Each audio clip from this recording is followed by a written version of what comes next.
வணக்கம் நண்பர்களே. ஒரு வாரம் கேப் ஆகி போச்சு. ஸோ இன்னைக்கு நம்ம பார்க்க போற வீடியோ பார்த்தோம்னா யூனியன் எக்ஸிக்யூட்டிவ் அப்படிங்கிற டாபிக். இது பார்த்தோம்னா பிரசிடென்ட், பிரைம் மினிஸ்டரு, அமைச்சரவை குழு, வைஸ் பிரசிடென்ட் இவங்கெல்லாம் இருக்கக்கூடிய டாபிக். இதுல பிரசிடென்டோடைய வீட்டோ பவர் சுப்ரீம் கோர்ட்ல கேஸ்ல இருக்கு. பிரைம் மினிஸ்டர் நரேந்திர மோடி இந்திரா காந்தி அம்மாவை பீட் பண்ணி அதிக ஆண்டுகள் பிரதமராக தொடர்ச்சியாக இருந்த இடம். தொடர்ச்சியாக அதிக ஆண்டுகள் சொன்னா இந்திரா காந்தி அம்மா தான். தொடர்ச்சியாக அப்படின்னு பார்க்கும் பொழுது அதை பீட் பண்ணிட்டாப்ல. அவங்க 67ல இருந்து 77 வரைக்கும் கண்டினியூஸா இருந்தத இவர் 2014ல இருந்து நமக்கு 25 வரைக்கும் வந்துட்டாள். ரெண்டாவது சம்பவம். மூணாவது பார்த்தோம்னா வைஸ் பிரசிடென்ட் ரிசைன் பண்ணியிருக்காரு. அப்ப இந்த டாபிக்ல அதிகமான கொஸ்டின் ஏற்கனவே நிறைய கேட்டிருக்காங்க. இப்போ கேட்கறதுக்கான வாய்ப்பு நிறைய இருக்கு அப்படிங்கிற மாதிரி ஒரு முக்கியமான டாபிக் இந்தியன் பாலிட்டியில யூனியன் எக்ஸிக்யூட்டிவ் அப்படிங்கிறது.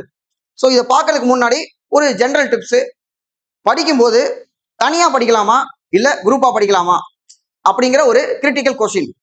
இதுல என்னன்னா ரெண்டுமே பண்ணணும். தனியாவும் படிக்கணும், குரூப்பாவும் படிக்கணும். தனியாவே படிச்சோம்னா நமக்கு பயமா இருக்கும். நம்ம படிக்கிறோமா படிக்கலையா, நல்லா படிக்கிறோமா இல்லையா, மற்றவங்க எல்லாம் எப்படி படிக்கிறாங்க, இந்த மாதிரி பயங்கரமா பயம் வந்துட்டே இருக்கும். குரூப்பா படிச்சோம்னா படிக்க மாட்டோம். அப்ப என்ன பண்ணணும்னா தனியா ஒரு 2 மணி நேரம் 2.5 மணி நேரம் தனியா படிச்சிடணும். அதுக்கப்புறம் நம்ம படிச்சதையே காட்டிக்காம குரூப்ல உட்காந்து அவங்கள்ட்ட அப்பதான் படிக்கிற மாதிரி படிக்கணும். இந்த ரெண்டையுமே நம்ம ஃபாலோ பண்ணணும். இன்னும் ரொம்ப முக்கியமானது, ஏற்கனவே பாஸ் பண்ணவங்கள அட்லீஸ்ட் மாசத்துக்கு ஒரு 2 தடவையாவது யாராவது பாஸ் பண்ணவங்கள பார்க்கணும், அவங்கள்ட்ட பேசணும். அவங்கள்ட்ட பேசணும்னா நமக்கு என்ன கிடைக்கும்னா, நாம படிக்கிற சப்ஜெக்ட அவங்க ஈஸியா இருக்கு அப்படின்னு சொல்லுவாங்க. ஏன்னா ஒரு தடவை எல்லாத்தையுமே பண்ணனவங்க, பாஸ் பண்ணவங்களுக்கு இது இவ்வளவுதான் அப்படிங்கறத அவங்களால சொல்ல முடியும். நமக்கு ஒரு மலை மாதிரி நினைக்கிறத ஒரு ½ அன் ஹவர்ல இவ்வளவுதான் அப்படிம்பாங்க. பேச்சு கொடுக்கணும். முதல்ல தன்னை பத்தி புகழ்வாங்க, நான் இப்படி பண்ண அப்படி பண்ணாங்க. அப்புறமா பேச விட்டோம்னா கொஞ்சம் கொஞ்சமா ஏதாவது ஒரு சப்ஜெக்ட பத்தி நம்ம பேச ஆரம்பிச்சோம்னா அவங்களுக்கு பிடிச்ச சப்ஜெக்ட பேசுவாங்க. நம்ம அதை விட்டுட்டு அவங்களுக்கு என்ன பிடிக்குமோ அதை கேட்க ஆரம்பிச்சோம்னா அந்த சப்ஜெக்ட் நம்ம நிறைய கத்துக்கலாம். கொஞ்சம் கொஞ்சமா நம்ம கேட்கணும். நான் படிக்கும் பொழுது நான் கூட இருந்தவங்க அப்படிதான். ஒவ்வொரு சப்ஜெக்ட்டுக்குமே ஒவ்வொருத்தர்கிட்ட கேட்டுக்குவேன் நான். அவங்க எல்லாம் பார்க்கணும்னா 2002 to 2007 பணி நியமன தடை சட்டம் போட்டிருந்த போது உட்காந்து படிச்சவங்க. 5 வருஷம் கால்பரே கிடையாது, எடுக்கவே மாட்டோம்னு சொன்ன போது உட்காந்து படிச்சவங்க. அப்ப எப்படி படிச்சிருப்பாங்க? நாடி நரம்பு ரத்த சதை எல்லாத்துலயும் வெறி உணி பண்ண மாதிரி இருப்பாங்க. ஒவ்வொருத்தரும் ஒரு சப்ஜெக்ட்ல எக்ஸ்பர்ட்டா இருப்பாங்க. மகாத்மா காந்திக்கு நமக்கு 10th புக்ல பாக்குறோம், சட்ட மறுப்பு அப்படின்னம்னா அதை ஒருத்தர் இருந்து அவர் எடுத்துக்கிறார். சிவில் டிசோபியன்ட் அப்படின்னம்னா அதை ஒருத்தர் இருந்து எடுத்துக்கிறாரு. அதுக்கப்புறம் ஜான் ரஸ்கின் பார்த்தோம்னா அன் டு தி லாஸ்ட் அதை ஒருத்தர் எடுத்துக்கிறாரு. ஆன்மீகம் போகும்பொழுது லியோ டால்ஸ்டாய் எடுத்துக்கிறாரு. ஆனா அதே மகாத்மா காந்தி தமிழ் கத்துக்கணும்னு நினைக்கும் பொழுது இந்த பெரியவருடைய அடிநிலையிலிருந்து தமிழ் கத்துக்கணும் அப்படின்னு ஊவேசா பத்தி சொல்றாருல, அது மாதிரி ஒவ்வொன்றுக்கும் ஒரு ஒருத்தரை நம்ம வச்சுக்கணும். இவங்க உங்கள்ட்ட இருந்து இதை கேட்டுக்கலாம் அப்படின்னு சொல்லிட்டு. சோ தனியா படிங்க, குரூப்பாவும் படிங்க. படிக்கணும், படிக்கிறத புடிச்சு படிக்கணும், அவ்வளவுதான் பாயிண்ட். சோ இப்ப கண்டென்ட்டுக்குள்ள போலாம். Union executive. இப்ப நம்ம அரசு அப்படின்னம்னா அதுக்கு 3 அங்கங்கள் இருக்கு. சட்டமன்றம், நிர்வாகம், நீதித்துறை. கான்ஸ்டியூஷனுடைய பேட்டர்ன் நம்ம எடுத்துக்கும் பொழுது மொத்தம் 22 பகுதிகள். At the time of enactment of constitution, அரசியலமைப்பு இயற்றப்பட்ட பொழுது 22 பகுதிகள், இப்ப 25 இருக்கு. இதுல முதல் 4 பகுதியில அரசை பத்தியே சொல்ல மாட்டாங்க. ஏன்னா ஒரு அரசு இருக்கணும்னா எசென்சியலா நாடு இருக்கணும், மக்கள் இருக்கணும், அந்த நாட்டுக்கு இறையாண்மை இருக்கணும், அங்க ஒரு அரசாங்கம் இருக்கணும். இது 4 இருந்தா தான் அரசே அமைக்க முடியும். அப்ப இவங்க முதல்ல நிலப்பரப்பு, இந்தியானா என்ன, முதல் பகுதி. ரெண்டாவது யார் மக்கள், ரெண்டாவது பகுதி குடியுரிமை. மூணாவது இந்த மக்களுக்கு என்ன உரிமைகள். அடுத்து இந்த மக்களுக்கு அரசு என்ன செய்யணும், வழி நெறிமுறை கோட்பாடுகள். அப்ப first part, second part, third part, fourth part, 4 பார்ட்டை போட்டு 5வது பார்ட்ல தான் இவங்க அரசாங்கத்துக்கே வர்றாங்க. அரசாங்கம்னா இது ஒரு கூட்டாட்சி. மத்திய அரசு இருக்கும், மாநில அரசு இருக்கும். அதுல மத்திய அரசு, மத்தியம், ஒன்றியம் அப்படின்னு எடுத்துக்கும் பொழுது யூனியன் எக்ஸிக்யூட்டிவ்ல யாரெல்லாம் இருப்பாங்க? குரூப் 1ல இப்ப கேட்ட கேள்வி இது. ஒன்றியத்துல யாரெல்லாம் இருப்பாங்க? யூனியன் எக்ஸிக்யூட்டிவ் கன்சிஸ்ட் ஆஃப் அப்படின்னு கேட்டிருக்காங்க. So council of minister, president, central secretariat வரமாட்டாங்க, வைஸ் பிரசிடென்ட் வருவாரு. அப்ப யூனியன் அப்படின்னா நமக்கு அரசோட 3 அங்கங்கள். ஸ்டேட் அப்படின்னு எடுத்தோம்னா லெஜிஸ்லேச்சர், எக்ஸிக்யூட்டிவ், ஜுடிஷியரி. இதுல லெஜிஸ்லேச்சர் சட்டமன்றம்னா இந்தியாவிற்கான சட்டமன்றம் பாராளுமன்றம். பாராளுமன்றத்துக்கு 2 அவை, மக்களவை, மாநிலங்களவை. குடியரசுத் தலைவர் என்பவர் பாராளுமன்றத்தினுடைய ஒரு அங்கமாவார். ஏன்னா அவர் அரசுக்கே தலைவர், ஹெட் ஆஃப் த ஸ்டேட். எக்ஸிகூட்டிவ்ல அவர் இருப்பார், பர்மனன்ட் எக்ஸிகூட்டிவ், அதுலயும் அங்க இருப்பார் அவர். ஜுடிஷியரியை பொறுத்த வரைக்கும் உச்சநீதிமன்ற தலைமை நீதிபதி மற்ற நீதிபதிகள் நியமிக்கிறதே அவர் தான். அப்ப அரசின் தலைவராக இருக்கிறது பிரசிடென்ட். அரசாங்கத்தின் தலைவராக எக்ஸிகூட்டிவ்ல இருக்கக்கூடியது யாருன்னு பார்த்தோம்னா பிரைம் மினிஸ்டர். இது பேசிக்கா இருக்கக்கூடியது. வழக்கமா இந்த மாதிரி ஒரு நாடுனா அந்த நாட்டுல அரசுன்னு இருந்தா மூணா பிரிஞ்சிருக்கணும் அப்படின்னு முதல்ல சொன்னவர் மாண்டஸ்கியூ. த ஸ்பிரிட் ஆஃப் லாஸ் அப்படிங்கிற புக். அதை ஃபாலோ பண்ணி அரசியலமைப்பு போட்டது யுஎஸ்ஏ, அமெரிக்கால. அதுக்கு முன்னாடி மன்னன் இருக்குதா, மன்னன் தான் சட்டம் இயற்றுவார், அவர் தான் நடைமுறைப்படுத்துவார், அவர் தான் நீதி வழங்குவார். இப்ப சட்டம் இயற்றுறதுக்கு சட்டமன்றம், நடைமுறைப்படுத்துறதுக்கு நிர்வாகம், அவங்க ரெண்டு பேர்த்தையும் பாத்துக்கிறதுக்கு ஜுடிஷியரி அப்படிங்கிற பேட்டர்ன் மன்னர் காலத்துல கிடையாது. சிலப்பதிகாரத்துல கூட பார்த்தோம்னா பாண்டிய மன்னன் அவன் என்ன பண்ணுவான், கோவலன் வந்து சிலம்ப திருடிட்டான்னு பொற்கொள்ளன் சொன்ன உடனே அவனை கொன்னு சிலம்ப எடுத்துட்டு வா, அவரே சட்டத்தை ஏற்றுவாராம். திருட்டு குற்றத்துக்கு மரண தண்டனையாம், அந்த தண்டனையை அவரே வழங்குவாராம். அப்ப அவரை கொன்றுப்பா அப்படின்னு. கொன்னதுக்கு அப்புறம் அவன்கிட்ட அப்பீல் வருது, கண்ணகி வர்றாங்க, அப்பா நீ தப்பா கொண்டுட்ட, தேரா மன்னா செப்புதுடையன்னு அவங்க பேசின உடனே யானோ அரசன் யானே கல்வன் கடிகை நாயல் அப்படின்னு அவனுக்கு அவனே மரண தண்டனை கொடுத்துப்பான். அப்ப அரசன் காலத்துல அரசனை எல்லாத்தையும் பார்ப்பான். ஆனா இப்ப அப்படி கிடையாது.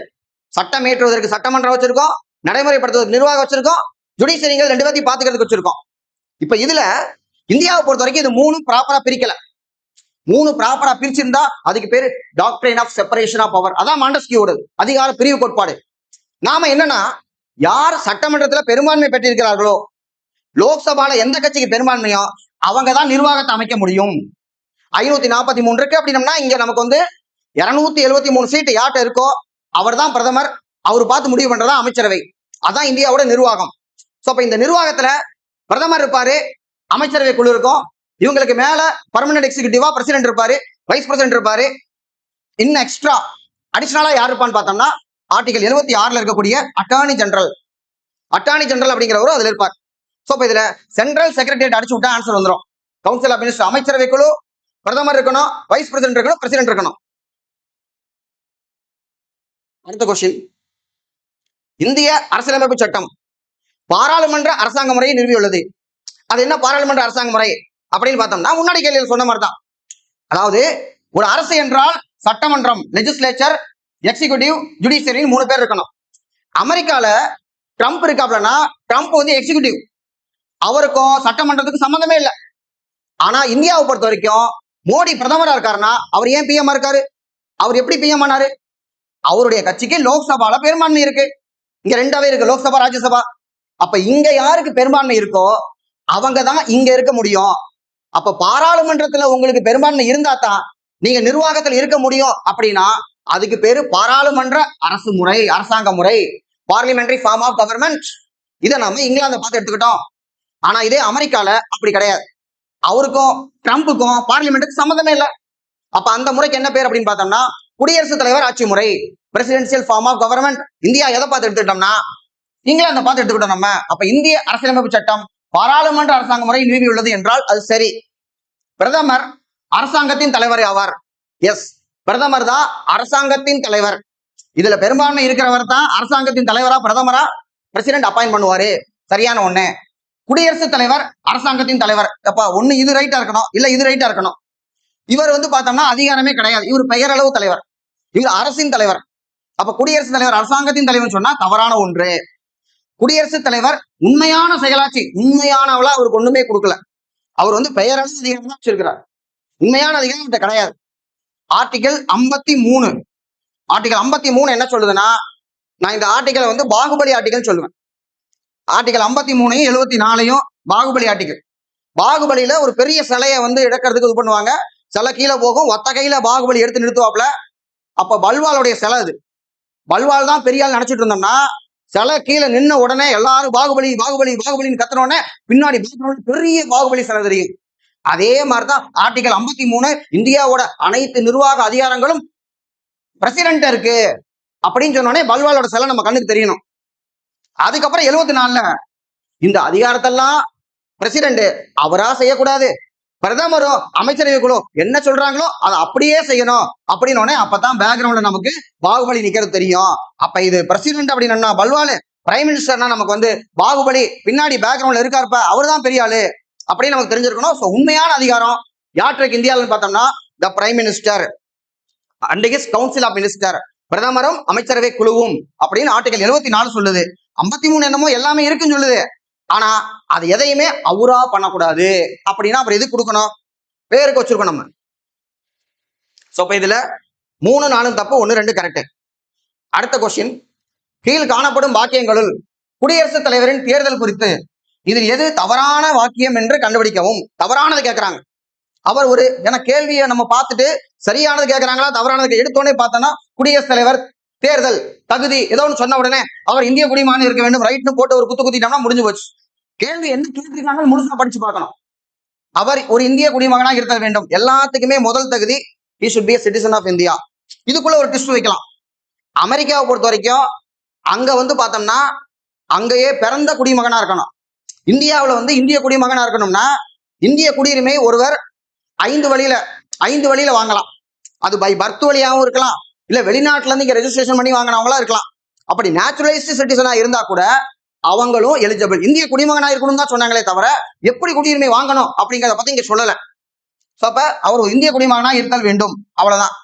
பாராளுமன்றத்தின் ஈரவைகளின் உறுப்பினர்களால் மட்டும் தேர்ந்தெடுக்கப்படுகிறார். இல்ல, அவரை தேர்ந்தெடுக்கிறதுக்கு ஒரு தேர்தல் கல்லூரின்னு போட்டிருக்காங்க, வாக்காளர் குழாம் அப்படிம்பாங்க. காலேஜ் எல்லாம் ஒண்ணும் இல்ல, அந்த காலேஜ் எலக்டோரல் காலேஜ் அப்படின்னு வாக்காளர் குழாம். அது பாராளுமன்றத்தினுடைய லோக்சபா ராஜ்யசபா 2 அவைகளில் தேர்ந்தெடுக்கப்பட்ட உறுப்பினர்கள் மற்றும் கீழே மாநிலத்தினுடைய சட்டமன்றம். மேலவை இருந்தாலும் மேலவை எடுத்துக்கூடாது. நமக்கெல்லாம் மேலவை இல்ல. 1986 நவம்பர் 1ஆம் தேதி மேலவையை கலைச்சிட்டாங்க. கடைசியா கூட மாப்போசி சிலம்பு செல்வர் இருந்திருப்பார் கலைக்கும் பொழுது. எம்ஜிஆர் தான் கலைச்சார். சோ அந்த மேலவை ஒருவேளை எம்ஜிஆர் கலைக்காம இப்ப இருந்துட்டு இருந்தா கூட அதுல இருக்கிற உறுப்பினர்கள் பிரசிடென்ட் எலெக்ஷன்ல ஓட்டு போட முடியாது. சட்டமன்றம் எம்எல்ஏக்கள் மட்டும்தான் பிரசிடென்ட் எலெக்ஷன்ல ஓட்டு போட முடியும், அதுலயும் தேர்ந்தெடுக்கப்பட்டவர்கள். அப்ப இந்த ஸ்டேட்மெண்ட் தப்பு. எவ்விதமான லாபகரமான தொழிலும் இல்லாமை, ஆபீஸ் ஆஃப் ப்ராஃபிட், அரசாங்க வேலையில் இருக்கக்கூடாது. நீங்களே கவர்மெண்ட் வேலை வாங்கினதுக்கு அப்புறம் பிரசிடென்ட் ஆகணும்னு ஆசைப்படுறீங்க. 35 வயசு ஆனதுக்கு அப்புறமா ஜாதகத்தை சொல்லியிருக்காங்கன்னு வச்சுக்கோங்க, இவர் நாட்டினுடைய ஜனாதிபதி ஆகக்கூடிய வாய்ப்பு கூட இருக்கு அப்படின்னு கண்டெஸ்ட் பண்ணோம்னா கவர்மெண்ட் வேலையை ரிசைன் பண்ணிட்டு போய் தான் பிரசிடென்ட் எலெக்ஷன் நிக்கணும். அப்ப ஆபீஸ் ஆஃப் ப்ராஃபிட் இருக்கக்கூடாது. இது கரெக்ட் தான். அப்ப எது தவறு அதானே கேட்கறாங்க. தவறான வாக்கியம் பாராளுமன்றத்தினுடைய ஈரவைகளின் உறுப்பினர்களால் மட்டும்னு போட்டாவே நம்ம யோசிக்கணும், அது மட்டுமா அப்படின்னு. இல்ல, மாநில சட்டமன்றத்திலையும் இருக்கணும். அப்ப இது தவறான ஒண்ணு. அடுத்தது ஆர்டிகல் 53 ஏற்கனவே சொன்னேன், பாகுபலி ஆர்டிகல் சொல்லியிருக்கேன். பிரசிடென்ட் தான் எல்லாத்தையும் பண்ணுவார் அப்படிங்கிறது. அப்ப பிரசிடென்ட்டுடைய executive power of the union அப்படின்னா ஒன்றியம், மத்திய அரசு. அந்த மத்திய அரசினுடைய மொத்த எக்ஸிகியூட்டிவ் பவர், நிர்வாக அதிகாரமோ எக்ஸிகியூட்டிவ் பவர் யார்ட்டு இருக்கான்? வெஸ்டட் வித் த பிரசிடென்ட், குடியரசுத் தலைவரிடம் உள்ளது அப்படின்னு சொல்லியிருக்காங்க. இதான் 53. அடுத்து 352 தேசிய நெருக்கடியை பொறுத்த வரைக்கும் பார்ட் 18 இருக்கும். நெருக்கடியில 3 வகையை சொல்லுவோம் நம்ம. தேசிய நெருக்கடி ஒண்ணு இருக்கு, அதுக்கப்புறம் மாநிலத்தில் குடியரசுத் தலைவர் ஆட்சி 356, 360 நிதி நெருக்கடி. இந்த தேசிய நெருக்கடியை 3 காரணத்துக்காக போடலாம். இப்ப இதுல 3 வரும். 3 நெருக்கடி இருக்குங்கிறது ஒண்ணு, அதுல தேசிய நெருக்கடிய 3 காரணத்துக்காக போடலாம். இன்னொன்னு தேசிய நெருக்கடி 3 தடவை போட்டிருக்காங்க. அப்ப இதெல்லாமே 3 வரும். நேஷனல் எமர்ஜென்சி 352 3 காரணம் என்னன்னா, 1 போர் வார், 2வது வெளிநாட்டு ஆக்கிரமிப்பு எக்ஸ்டர்னல் அக்ரஷன், 3வது உள்நாட்டு கலவரம்னு இருந்தது, அதான் இன்டர்னல் டிஸ்டர்பன்ஸ் இருந்தது, அதை ஆர்முடு ரிபலியன் அப்படின்னு சொல்லி மாத்திட்டாங்க. அதாவது ஆயுதம் தாங்கிய கிளர்ச்சி என்று மாற்றப்பட்டது. ஏன்னா இந்திரா காந்தி அம்மா 1975 ஜூன் மாசம் 25ஆம் தேதி இன்டர்னல் டிஸ்டர்பன்ஸை காரணமா காட்டி எமர்ஜென்சி கொண்டு வந்தாங்க. அதை கொண்டு வந்ததுக்கு அப்புறம் அது தப்பான காரணம், கொண்டு வரக்கூடாது, இப்படியெல்லாம் கொண்டு வந்தது தப்பு. ஷா கமிஷன் ஒரு கமிஷனை போட்டு ஆராய்ச்சியை பண்ணாங்க. அந்த ஜூன் 25ஆம் தேதியை சம்விதான் ஹத்ய திவாஸ், அரசியலமைப்பு படுகொலை தினமா அனுசரிக்கிறோம் நம்ம.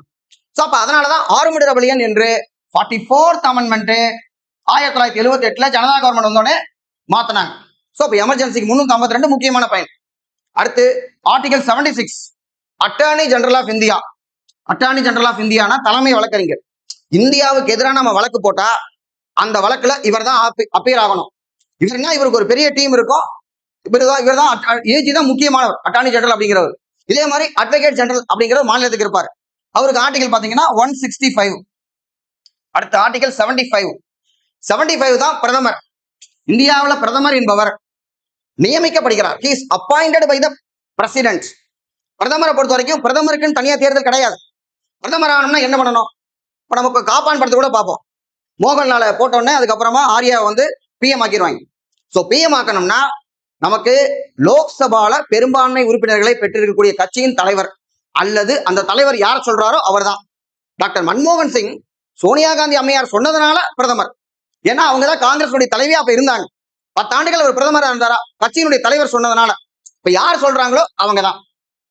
சோ இப்ப 75க்கு அப்பாயின்மெண்டா பிரைம் மினிஸ்டர். அடுத்தது ஆர்டிகல் 359 பிரசிடென்ட் சம்பந்தப்பட்டது. 359 என்னன்னா எமர்ஜென்சி டைம்ல பிரசிடென்ட் ஃபண்டமெண்டல் ரைட்ஸ் சஸ்பெண்ட் பண்றது. சோ இதுல எமர்ஜென்சியை டிக்ளேர் பண்ண உடனே ஆர்டிகல் 358 சொல்லுது. 358ல எமர்ஜென்சி டிக்ளேர் பண்ண உடனே என்ன ஆகும்னா நமக்கு ஆர்டிகல் 19 ஆட்டோமேட்டிக்கா சஸ்பெண்ட் ஆயிரும். இங்க 8 வந்துச்சுன்னா இங்க 9 வரும், இங்க 9 வந்துச்சுன்னா 8 வராது, அப்படி ஞாபகம் வச்சுக்கலாம்.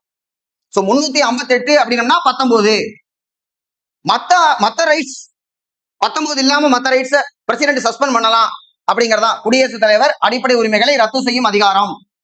19 தானாவே சஸ்பெண்ட் ஆயிரும், மத்த உரிமைகளை அவர் சஸ்பெண்ட் பண்ணலாம். இப்போ இன்னொரு கேள்வி கேட்பாங்க, எமர்ஜென்சி டைம்ல கூட பிரசிடென்டால சஸ்பெண்ட் பண்ண முடியாத ஃபண்டமெண்டல் ரைட் எது அப்படின்னு பார்த்தோம்னா ஆர்டிகல் 20 மற்றும் 21. இந்த 2 ரைட்டுமே அவரால் சஸ்பெண்ட் பண்ண முடியாது.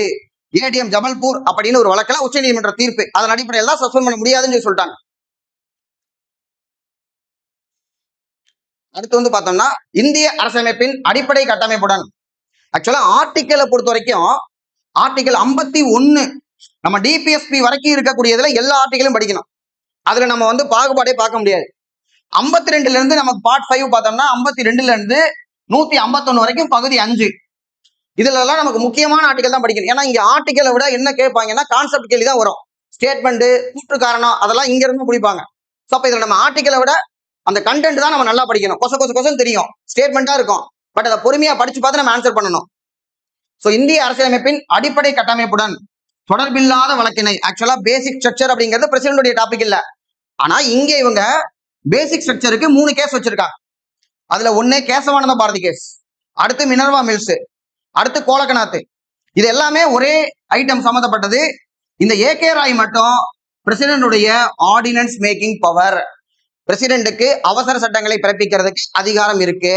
ஆர்டிகல் 1, 2, 3 இருக்கிறதுல ஈஸியான ஆர்டிகல் இதுதான். 1, 2, 3 அப்படின்னு வச்சுக்கலாம். அவசர சட்டங்களை பிறப்பிக்கும் அதிகாரம் அது ஜுடிஷியல் ரிவ்யூக்கு உட்பட்டது அப்படிங்கிற ஜட்ஜ்மெண்ட் தான் இந்த AK Roy versus Indian union அப்படிங்கிறது 1982. கோலக்கநாத் பார்த்தோம்னா கோலக்கநாத் கேஸ் எதனுடன் தொடர்புடையது அப்படின்னு பார்க்கும்பொழுது ஃபண்டமெண்டல் ரைட்ஸ். அதுல ஆர்டிகல் 13 அப்படிங்கிறது ஒரு நாகவாம்பு, கிட்டத்தட்ட ஃபண்டமெண்டல் ரைட்ஸை யாராவது தொட்டா அது கொத்திவிடும், அது கொத்தும் அப்படிங்கறது இப்ப சொன்னதுதான் இந்த கோலக்கநாத் கேஸ். என்னன்னா அடிப்படை உரிமைகள் புனிதமானது, அத பாராளுமன்றம் கூட திருத்தவே முடியாது அப்படின்ட்டாங்க. இப்ப சாதாரணமா பாம்பு கொத்தனா பரவாயில்ல, ஒரு பெரிய அனகொண்டாவே முழுங்குச்சுன்னா எப்படி? அதாவது சாதாரண சட்டங்கள் மாத்த முடியாது, ஆனா அரசியலமைப்பே எனக்கு திருத்த முடியாதா அப்படின்னு கேட்டா ஆமாங்க, திருத்தவே கூடாதுங்க, அடிப்படை உரிமையில நீங்க ஒரு புள்ளி கூட வைக்க கூடாது அப்படின்னு கோலக்கநாத் கேஸ்ல சொல்லிட்டாங்க. இந்திரா காந்தி அம்மா பிரதமர் விடுவாங்களா? அப்ப என்ன பண்ணாங்கன்னா 24th அமெண்ட்மெண்ட் அடுத்து போடுறாங்க அவங்க. 24th amendment. இந்த 24th அமெண்ட்மெண்ட் 1971 அவங்க என்ன சொல்றாங்கன்னா parliament can amend any part of the constitution. பாராளுமன்றம் நினைச்சா அரசியலமைப்பினுடைய எந்த பகுதியை வேணாலும் திருத்தலாம், இன்க்ளூடிங் பார்ட் 3 அப்படின்னு கோலக்கநாத்துக்கு எதிராக அவங்க கொண்டு வர்றாங்க. இப்படி கொண்டு வந்த உடனே உச்சநீதிமன்றம் அடுத்து வந்து 73ல கேசவானந்த பாரதி கேஸ்ல பாக்குறாங்க, என்னடா இப்படி சொல்றாங்க இந்திரா காந்தி அம்மா, என்ன பண்றது அப்படின்னு பார்க்கும்பொழுது சரி திருத்திக்கோங்க, நீங்க எந்த பகுதி வேணாலும் திருத்துங்க, ஆனால் அடிப்படை கட்டமைப்பை மீறக்கூடாது. அப்பதான் முதல்ல உச்ச நீதிமன்றம் டாக்ட்ரைன் ஆஃப் ஜுடிஷியல் ரிவ்யூ அப்படின்னு ஒன்ன வந்து கொண்டு வர்றாங்க. அதாவது பேசிக் ஸ்ட்ரக்சர். பேசிக் ஸ்ட்ரக்சர் அப்படின்னம்னா நாங்க என்ன பண்ணுவோம், நீ வந்து அடிப்படை கட்டமைப்பை மீறக்கூடாது, அப்படி மீறனா நாங்க ஜுடிஷியல் ரிவ்யூ பண்ணுவோம் அப்படிங்கறத இந்த 73 தான் முதல்ல கொண்டு வராங்க. அதுக்கப்புறம் விடுவாங்களா இந்திரா காந்தி அம்மா? நீங்க சொன்னா நாங்க கேட்கணுமா? 42nd அமெண்ட்மெண்ட் அப்படின்னு சொல்லி 1976ல இந்த கான்ஸ்டியூஷன் வேணாம், நான் ஒரு புது கான்ஸ்டியூஷன் வச்சிருக்கேன் அப்படிங்கிற மாதிரி அதை மினி கான்ஸ்டியூஷன் சொல்லுவோம், குட்டி அரசியலமைப்பு. நிறைய திருத்தம் பண்ணிட்டாங்க. அதுல கொஞ்சத்தை செல்லாதுன்னு சொன்னதான் இந்த மினர்வா மில்ஸ் கேஸ். இந்த மினர்வா மில்ஸ் கேஸ் எதுக்காக அப்படின்னு பார்த்தோம்னா 42nd அமெண்ட்மெண்ட்ல டிபிஎஸ்பி பெருசா ஃபண்டமெண்டல் ரைட்ஸ் பெருசா அப்படின்னு சொல்லும்போது இந்திரா காந்தி என்ன சொல்லிட்டாங்க, டிபிஎஸ்பி தான் பெருசு அப்படின்னாங்க. உடனே சுப்ரீம் கோர்ட் கொந்தளிச்சு போய் இந்த டிபிஎஸ்பியும் அதாவது அரசின் வழிநெறி கோட்பாடுகளும் ஃபண்டமெண்டல் ரைட்ஸோ ஒரு வண்டியோட 2 சக்கரம் மாதிரி 2 சக்கரத்துல ஒரு சக்கரம் உயரமா இருந்தா வண்டி ஓடாது அப்படின்லாம் பிலாசபி எல்லாம் சொல்லி அதை செல்லாது அப்படின்னு சொல்லி சொல்லிட்டாங்க. அதான் மினர்வா மில்ஸ் கேஸ். அப்ப கோலக்நாத் 67, கேசவானந்த பாரதி 73, மினர்வா மில்ஸ் 80, இது மூணுமே பேசிக் ஸ்ட்ரக்சர் தொடர்புடைய கேஸ். இதுல இந்த மாதிரி தான் ரிலவெண்டா நம்ம ஞாபகம் வைக்கணும். இதுல இப்ப 24 அமெண்ட்மெண்ட் சொன்னா அடுத்து 24ல இன்னொன்னு இருக்கு. பிரசிடென்ட் அரசியலமைப்பை திருத்தக்கூடிய, அதாவது ஆர்டிகல் 368ல கான்ஸ்டியூஷன் அமெண்ட்மெண்ட் பத்தி சொல்றாங்க. கான்ஸ்டியூஷன் அமெண்ட் பண்ணும் பொழுது அந்த மசோதாவுக்கு கட்டாயமா ஒப்புதல் அளிக்கணும். 24th அமெண்ட்மெண்ட்ல இன்னொரு பாயிண்ட். இதே 24 மறந்து போகும்ல.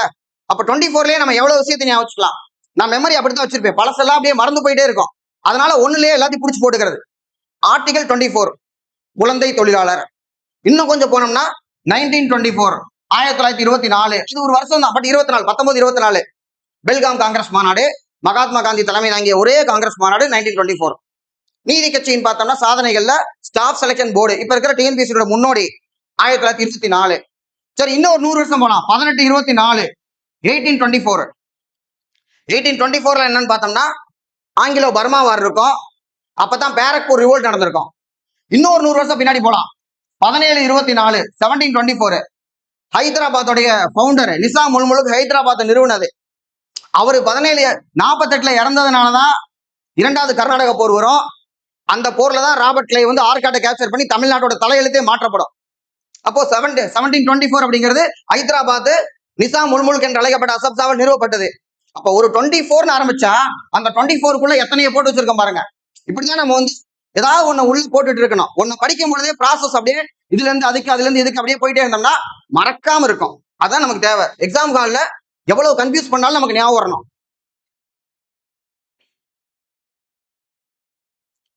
அடுத்து பிரைம் மினிஸ்டர்ஸ், பிரசிடென்ட் பாருங்க. டாக்டர் ராஜேந்திர பிரசாத் முதல் பிரசிடென்ட் 50ல இருந்து 62 வரைக்கும். அந்த அரசியல் நிர்ணய சபை ஜனவரி 24ஆம் தேதி பிரசிடென்ட் தேர்ந்தெடுத்தது. டாக்டர் ராஜகோபாலாச்சாரி சுதந்திர இந்தியாவினுடைய முதல் இந்திய கவர்னர் ஜெனரல். மவுண்ட் பேட்டனுக்கு அப்புறம் அவருதான் பிரசிடென்ட் ஆகணும்னு ஆசைப்பட்டிருக்காப்ல. ஆனா என்ன சொல்லியிருக்காங்க, 1942ல வெள்ளையனே வெளியேறி வைக்க போராட்டம் காந்தியினுடைய மனசாட்சியாக பார்க்கப்பட்டவர் ராஜகோபாலாச்சாரி. ஆனா இந்த குவிட் இந்தியா மூவ்மெண்ட் அவரு புறக்கணிச்சதுனால நீங்க வெள்ளையனை வெளியேறு இயக்க போராட்டத்தை நீங்க வந்து குவிட் பண்ணிட்டீங்க. குவிட் இந்தியாவை குவிட் பண்ணதுனால அவருக்கு வந்து பிரசிடென்ட் கொடுக்க கூடாது அப்படின்னு உறுதியா இருந்திருக்கிறாங்க. ஸோ அதனால ராஜாஜிக்கு கிடைக்க வேண்டிய வாய்ப்பு போயிடுச்சு. ஸோ டாக்டர் ராஜேந்திர பிரசாத் தான் இந்தியாவுடைய முதல் குடியரசுத் தலைவர். அதுக்கப்புறம் சர்வபள்ளி ராதாகிருஷ்ணன், அவர் பர்த்டே தான் நமக்கு ஆசிரியர் தினம். தென் வந்து பாத்தீங்கன்னா ஜாகிர் ஹுசேன் முதல் முஸ்லீம் பிரசிடென்ட் அப்படின்னு ஒண்ணு வரும். இன்னொரு கேள்வி என்ன கேட்பாங்கன்னா, பிரசிடென்டா இருக்கும் பொழுதே உயிர் விட்டவர் யார்? குடியரசுத் தலைவர் இருக்கும் போதே முதல்ல உயிர் இழந்தவர் ஜாகிர் ஹுசேன். வார்தா கல்வி முறை ஜாகிர் ஹுசேன் கமிட்டி தான் போட்டாங்க. 1937 காந்தியினுடைய வார்தா கல்வி சிஸ்டத்துக்கு இவரோட கமிட்டி தான் போட்டாங்க. அடுத்து வராககிரி வெங்கடகிரி, அதாவது நான் வந்து எப்படி ஞாபகம் வச்சிருப்பேன்னா விவி கிரி, அது வெள்ளக்கோடு வெள்ளியங்கிரின்னு ஒரு படத்துல வரும். அந்த மாதிரி ஞாபகம் வச்சிருப்பேன். நமக்கு எது ஞாபகம் வருதோ அதை வச்சுக்கணும். ஸோ விவி கிரி, இங்க வராககிரி வெங்கடகிரி. 69ல இருந்து இவர் வந்து ஆக்டிங்கா இருக்கார். அதாவது பிரசிடென்ட் இறந்துட்டா வைஸ் பிரசிடென்ட் ஆக்ட் பண்ணணும். அப்ப இவர் ஆக்டிங்ல இருக்காரு. அப்ப இவர் என்னன்னா பிரசிடென்ட் எலெக்ஷனுக்கு நிக்கணும். அதனால இவர் ரிசைன் பண்றாரு. ரிசைன் பண்ணாமே நிக்கலாம், ஆனா இவர் ரிசைன் பண்றாரு. இவர் ரிசைன் பண்ண உடனே பிரசிடென்ட் போஸ்டும் காலி, வைஸ் பிரசிடென்டா இருக்க ஒரு ரிசைன் பண்ணிட்டாரு. அப்ப 2 பேருமே இல்லைன்னா அக்கார்டிங் டு இந்தியன் கான்ஸ்டியூஷன் யாரு அந்த பிரசிடென்ட் பதவியை பார்க்கறது அப்படின்னு பார்த்தா அதுல உச்ச நீதிமன்றத்தினுடைய தலைமை நீதிபதி. ஒருவேளை அன்னைக்கு அவரும் இல்லை அப்படின்னம்னா மிக மூத்த நீதிபதி. ஒருவேளை அவரும் இல்லை, அடுத்த மூத்த நீதிபதி யாரோ ஒருத்தர் வந்துருவாங்க. சரி, அப்படி ஒரு யாருமே இல்லாத நாள் வராது. அப்ப இந்த கண்டிஷன் முதல்ல 2 பேர் இல்லாம ஒருத்தர் பதவி ஏற்றது. உச்ச நீதிமன்ற தலைமை நீதிபதியாக இருந்து தற்காலிக பிரசிடென்ட் பதவி வகித்தவர் யாருன்னு பார்த்தோம்னா ஹிதயத்துல்லா 69ல. அப்புறமா வந்து பார்த்தோம்னா விவி கிரி. இந்த விவி கிரி 69ல ஜெயிக்கிறது பார்த்தோம்னா இண்டிபெண்டன்ட் கேண்டிடேட். எப்பவுமே பிரசிடென்டா இருக்கிறவங்க எல்லாருமே எந்த கட்சி ஆட்சியில இருக்கோ அந்த கட்சி சொன்னாதான், யாரை சொல்றாங்களோ அவங்க தான் ஜெயிப்பாங்க. ஆனா அந்த விவி கிரி வந்து பார்த்தோம்னா பெக்கூலியர். அதனால இந்த கேள்வியில கேட்டிருக்காங்க. முதல்ல சுயேட்சை வேட்பாளராக, நம்ம அமைதிப்படையில பாக்குறோம்ல சுயேட்சை வேட்பாளர் நாகராஜ் சோழன் அப்படின்னு சொல்லி பாக்குற மாதிரி சுயேட்சை வேட்பாளர் விவி கிரி 1969ல ஜெயிக்கிறார். ஸோ 69ல இருந்து 74 வரைக்கும். 74ல இருந்து ஃபக்ருதீன் அலி அகமது, இவர் பீரியட்ல தான் அந்த கருப்பு பக்கம் இந்திய மக்களாட்சியினுடைய கருப்பு பக்கம் நம்முடைய 1975 எமர்ஜென்சி டிக்ளேர் பண்ணவர் இவர் தான். போன்ல சொன்னதா சொல்றாங்க. இந்திரா காந்தி அம்மா போன்ல சொன்னாங்களா, டிக்ளேர் பண்ணிவிட்டாப்ல. அப்ப இருக்கிற ஹோம் மினிஸ்டர் கூட பேப்பரை பார்த்தா தெரிஞ்சுக்கிட்டாரு அப்படிங்கிறது செவி வழி செய்தி. எந்த அளவுக்கு உண்மைன்னு தெரியல. பட் இதனாலதான் என்ன சொன்னாங்க, எமர்ஜென்சி டிக்ளேர் பண்ணனா கேபினெட்டினுடைய எழுத்துப்பூர்வமான ரிட்டன் ரெக்கமெண்டேஷன் இருந்தா மட்டும்தான் பண்ண முடியும் அப்படின்னு கேபினெட் என்ற வார்த்தை முதல்ல நமக்கு வந்து பார்த்தோம்னா ஆர்டிகல் 352 தான் சேர்க்கப்பட்டது. 44th amendment 1978 இவர்னாலதான். அடுத்து பிடி ஜாட்டி வந்து பார்த்தோம்னா ஆக்டிங், ஏன்னா அவரு இறந்து போறாரு 77 இறந்ததுக்கு அப்புறம். தென் நீலம் சஞ்சீவ ரெட்டிக்கு பார்த்தோம்னா ஃபர்ஸ்ட் அன்னபோஸ்ட் எதிர்ப்பின்றி தேர்ந்தெடுக்கப்பட்டவர். அன்னபோஸ்ட்னா யாருமே எதிர்த்து நிற்கல, அன்னபோஸ்டா வந்துட்டாருப்பா அப்படின்னா நீலம் சஞ்சீவ ரெட்டி 77 to 82. அடுத்து கியானி ஜெயில் சிங்கை பொறுத்த வரைக்கும் 82 to 87. அடுத்தது ஆர் வெங்கட்ராமன். இப்ப 90s கிட்ஸா இருந்தோம்னா நமக்கு வந்து இந்த ஒரு 90 92 இப்ப நான்லாம் இன்டர்வியூ போகும்போது இதை கேட்பாங்க, நீ பிறந்த வருஷத்துல யாருப்பா பிரசிடென்ட் அப்படின்னு கேட்பாங்க. நான் ஒன்று படிச்சுட்டு போவோம். R Venkataraman 87 to 92. அடுத்து Shankar Dayal Sharma 92 to 2002 Shankar Dayal Sharma. APJ Abdul Kalam 2002 to 2007. நம்ம ஸ்கூல் டைம்ல இருக்கும்போது ஏபிஜே வந்து பார்த்தோம்னா பிரசிடென்ட் செம்ம பாப்புலரா இருக்கும். நீங்க தான் மாணவர்கள் தான் எதிர்கால இந்தியாவின் தூண்கள் அப்படிம்பாங்க. நான் யோசிப்பேன், என்னடா நம்மள போய் தூணுங்கிறாரு அப்படின்ட்டு. அடுத்து பிரதீபா பட்டேல் 2007 to 2012. தென் பிரணாப் முகர்ஜி 2012 2017. அதுக்கப்புறம் Ramnath Kovind 2017 to till date இல்ல, ஏன்னா அது லட்சுமியாந்தனுடைய 6வது எடிஷன். இதுக்கப்புறம் 7 8 எல்லாம் வந்துருச்சு. ஸோ இப்ப ராம்நாத் கோவிந்துக்கு அடுத்தது பார்த்தோம்னா திரௌபதி முர்மு வந்துட்டாங்க 2022 இருந்து டில் டேட். இத கொஸ்டின்ல கேட்டிருக்காங்க, பொறுத்துக, காலவரிசைப்படுத்து, இந்த மாதிரி டைப்ல கொஸ்டின் வந்திருக்கு. ஸோ இதுல பாருங்க, KR Narayanan, doctor APJ Abdul Kalam, Shankar Dayal Sharma, R Venkataraman. So R Venkataraman இவர் வந்து பார்த்தோம்னா 87 அந்த 87 92. அதுக்கப்புறம் சங்கர் தயாள் சர்மா 92 97. 97 to 2002 KR Narayanan. 2002 இருந்து 2007 வரைக்கும் இருக்கிறது doctor APJ Abdul Kalam. So இப்போ காலவரிசைப்படுத்தணும்னா ஈஸியா நம்ம வந்து பண்ணிடலாம். அடுத்தது வீட்டோ பவர். இப்ப இது கரண்டா இருக்கக்கூடியது. பிரசிடென்ட்டுக்கு வந்து பார்த்தோம்னா இந்தியன் பிரசிடென்ட்டுக்கு எத்தனை வீட்டோ இருக்குன்னு பாத்தீங்கன்னா 3 வீட்டோ இருக்கு. Pocket veto, absolute veto, suspensive veto. Qualified veto நம்மளுக்கு கிடையாது.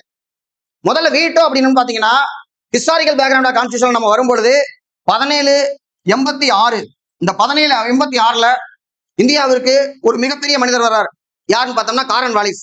இந்த காரன் வாலிஸ் தான் father of Indian civil service, அதாவது நிலையான நிலவரி திட்டத்தை இந்தியாவில் 1793 கொண்டு வந்து ஜமீன்தார்கள்ட்ட ஜமீன்தாரி முறையை கொண்டு வந்து அவங்கள்ட்ட வரி வசூலிக்கிறதுக்காக கலெக்டர் அப்படிங்கிற போஸ்ட்டை உருவாக்கினது இந்த காரன் வாலிஸ். அந்த காரன் வாலிஸ் அமெரிக்கால வாஷிங்டன் ஜெஃபர்சன் கூட எல்லாம் சண்டை போட்டவர். ஏன்னா அமெரிக்காவை இங்க பிடிச்சி வச்சிருந்தாங்க 13 காலனிய, தோத்து போயிட்டாங்க. அங்க தோத்தா கூட மீசையில மண்ணோட்ல. அப்படிப்பட்ட காரன் வாலிஸை இந்தியாவுக்கு அனுப்பும் பொழுது அவருக்கு ஒரு அதிகாரம் கொடுக்கணும் அப்படிங்கிறதுக்காக காரன் வாலிஸுக்கு தான் முதல்ல வீட்டோ பவர் கொடுத்தாங்க. அந்த காரன் வாலிஸ் கொடுத்த வீட்டோ பவர் கொடுத்த சட்டத்துக்கு பேரு பிட் இந்திய திருத்த சட்டம். ஏன்னா இதுக்கு முன்னாடி 2 வருஷத்துக்கு முன்னாடி தான் 1784 பிட் இந்திய சட்டம் வந்துச்சு. அதுக்கு அடுத்து 86ல அதை கொண்டு வர்றாங்க. ஸோ வீட்டோனா என்னன்னா ஒரு முடிவை மாத்தி எடுக்கிறது, மற்றவங்க சொல்றதெல்லாம் மறுத்தளிக்கிறதுக்கு எனக்கு உரிமை இருக்கு அப்படிங்கிறதா வீட்டோ. இதுல இந்த வேர்ல்டுல இன்டர்நேஷனல்ல ஐநா சபை அப்படிங்கிறது பவர்ஃபுல். அந்த ஐநா சபையில 5 பேர் இருக்காங்க, அவங்களுக்கு P5 சொல்லுவோம். ஸோ இந்த P5ல யாருன்னு பார்த்தோம்னா அமெரிக்கா, ரஷ்யா 2 பேர் இருப்பாங்க. இப்ப கூட நமக்கு அமெரிக்கா பிரச்சனை பண்ணுது, நம்ம ரஷ்யா கூட சேர்ந்துகிட்டு இருக்கோம். எப்பவுமே நம்ம அப்படித்தான் இருப்போம். 2 பேர்ல யாராவது ஒருத்தர் கூட மாத்தி மாத்தி நம்ம சேர்ந்துக்குவோம். So America, Russia, France, Britain. பழைய 2 பேர் பிரான்ஸும் பிரிட்டனும். நம்ம இந்தியாவில் தமிழ்நாட்டில் கூட பார்த்தோம்னா கர்நாடகா போல அவங்க 2 பேரும் சண்டை போட்டுக்குவாங்க. France, Britain, USA, Russia. இந்த பக்கம் ஆசியால இருந்து யாராவது ஒருத்தர் வரணும் அப்படின்னு கேட்ட பொழுது நம்முடைய பாரத பிரதமராக இருந்த நேருஜி, நான் வரல, என் நண்பன் சைனா வச்சுக்கோங்க அப்படின்னாங்க. இன்னைக்கு நம்ம எங்க போய் நின்னாலும் இந்தியாவை விடாதீங்கன்னு சொல்ற முதல் ஆள் சைனா தான். ஸோ இப்ப ஆசியால இருந்து ஒரே ஒரு ஆள் சைனா மட்டும்தான், ஜப்பான் கூட கிடையாது. அந்த P5க்கு இந்த 5 பேருக்குமே வீட்டோ பவர் இருக்கு. இவன்ல ஒருத்தன் மாத்தனா கூட முடிவெடுக்க முடியாது. நாம ஒருத்தர் கொண்டு போய் இவர் தீவிரவாதிப்பா, இவரை தீவிரவாதின்னு நீங்க வந்து டெசிக்னேட் பண்ணுங்கன்னு சொன்னா அதை பண்ணக்கூடாதுன்னு வீட்டோ போடுற முதல் ஆள் சைனாவா தான் இருக்கு. ஸோ P5 அப்படிங்கிறது வீட்டோ பவர் இருக்கக்கூடியது. இந்த வீட்டோனா என்ன, முடிவை மாத்தி எடுக்கிறது. இதுல பாக்கெட் வீட்டோ அப்படின்னா பாக்கெட்ல போட்டு வச்சுக்கிறது, எந்த முடிவுமே எடுக்காம இருக்கிறது. அப்ப காலதாமதப்படுத்துவது பாக்கெட் வீட்டோ. இந்தியன் பிரசிடென்ட் இதை பண்ணலாம்.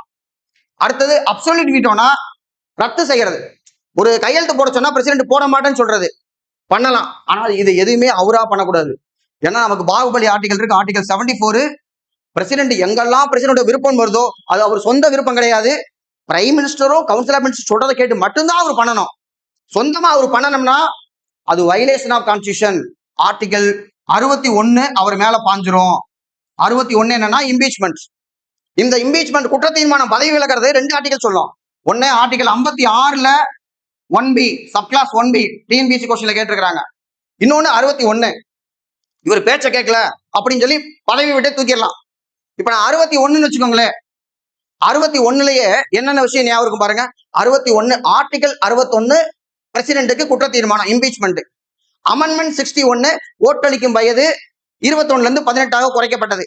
அப்புறம் அதை பத்தி சொன்னோம்னா தார்குண்டே கமிஷனு 3 மெம்பர் பாடியா மாற அப்படியே எலெக்ஷன் கமிஷனுக்குள்ள போலாம். 61 இயற்குள்ள வந்துட்டோம்னு வச்சுக்கோங்க. 1961 1961 வரதட்சணை தடுப்பு சட்டம் 1961, நேஷனல் இன்டகிரேஷன் கவுன்சில் 1961.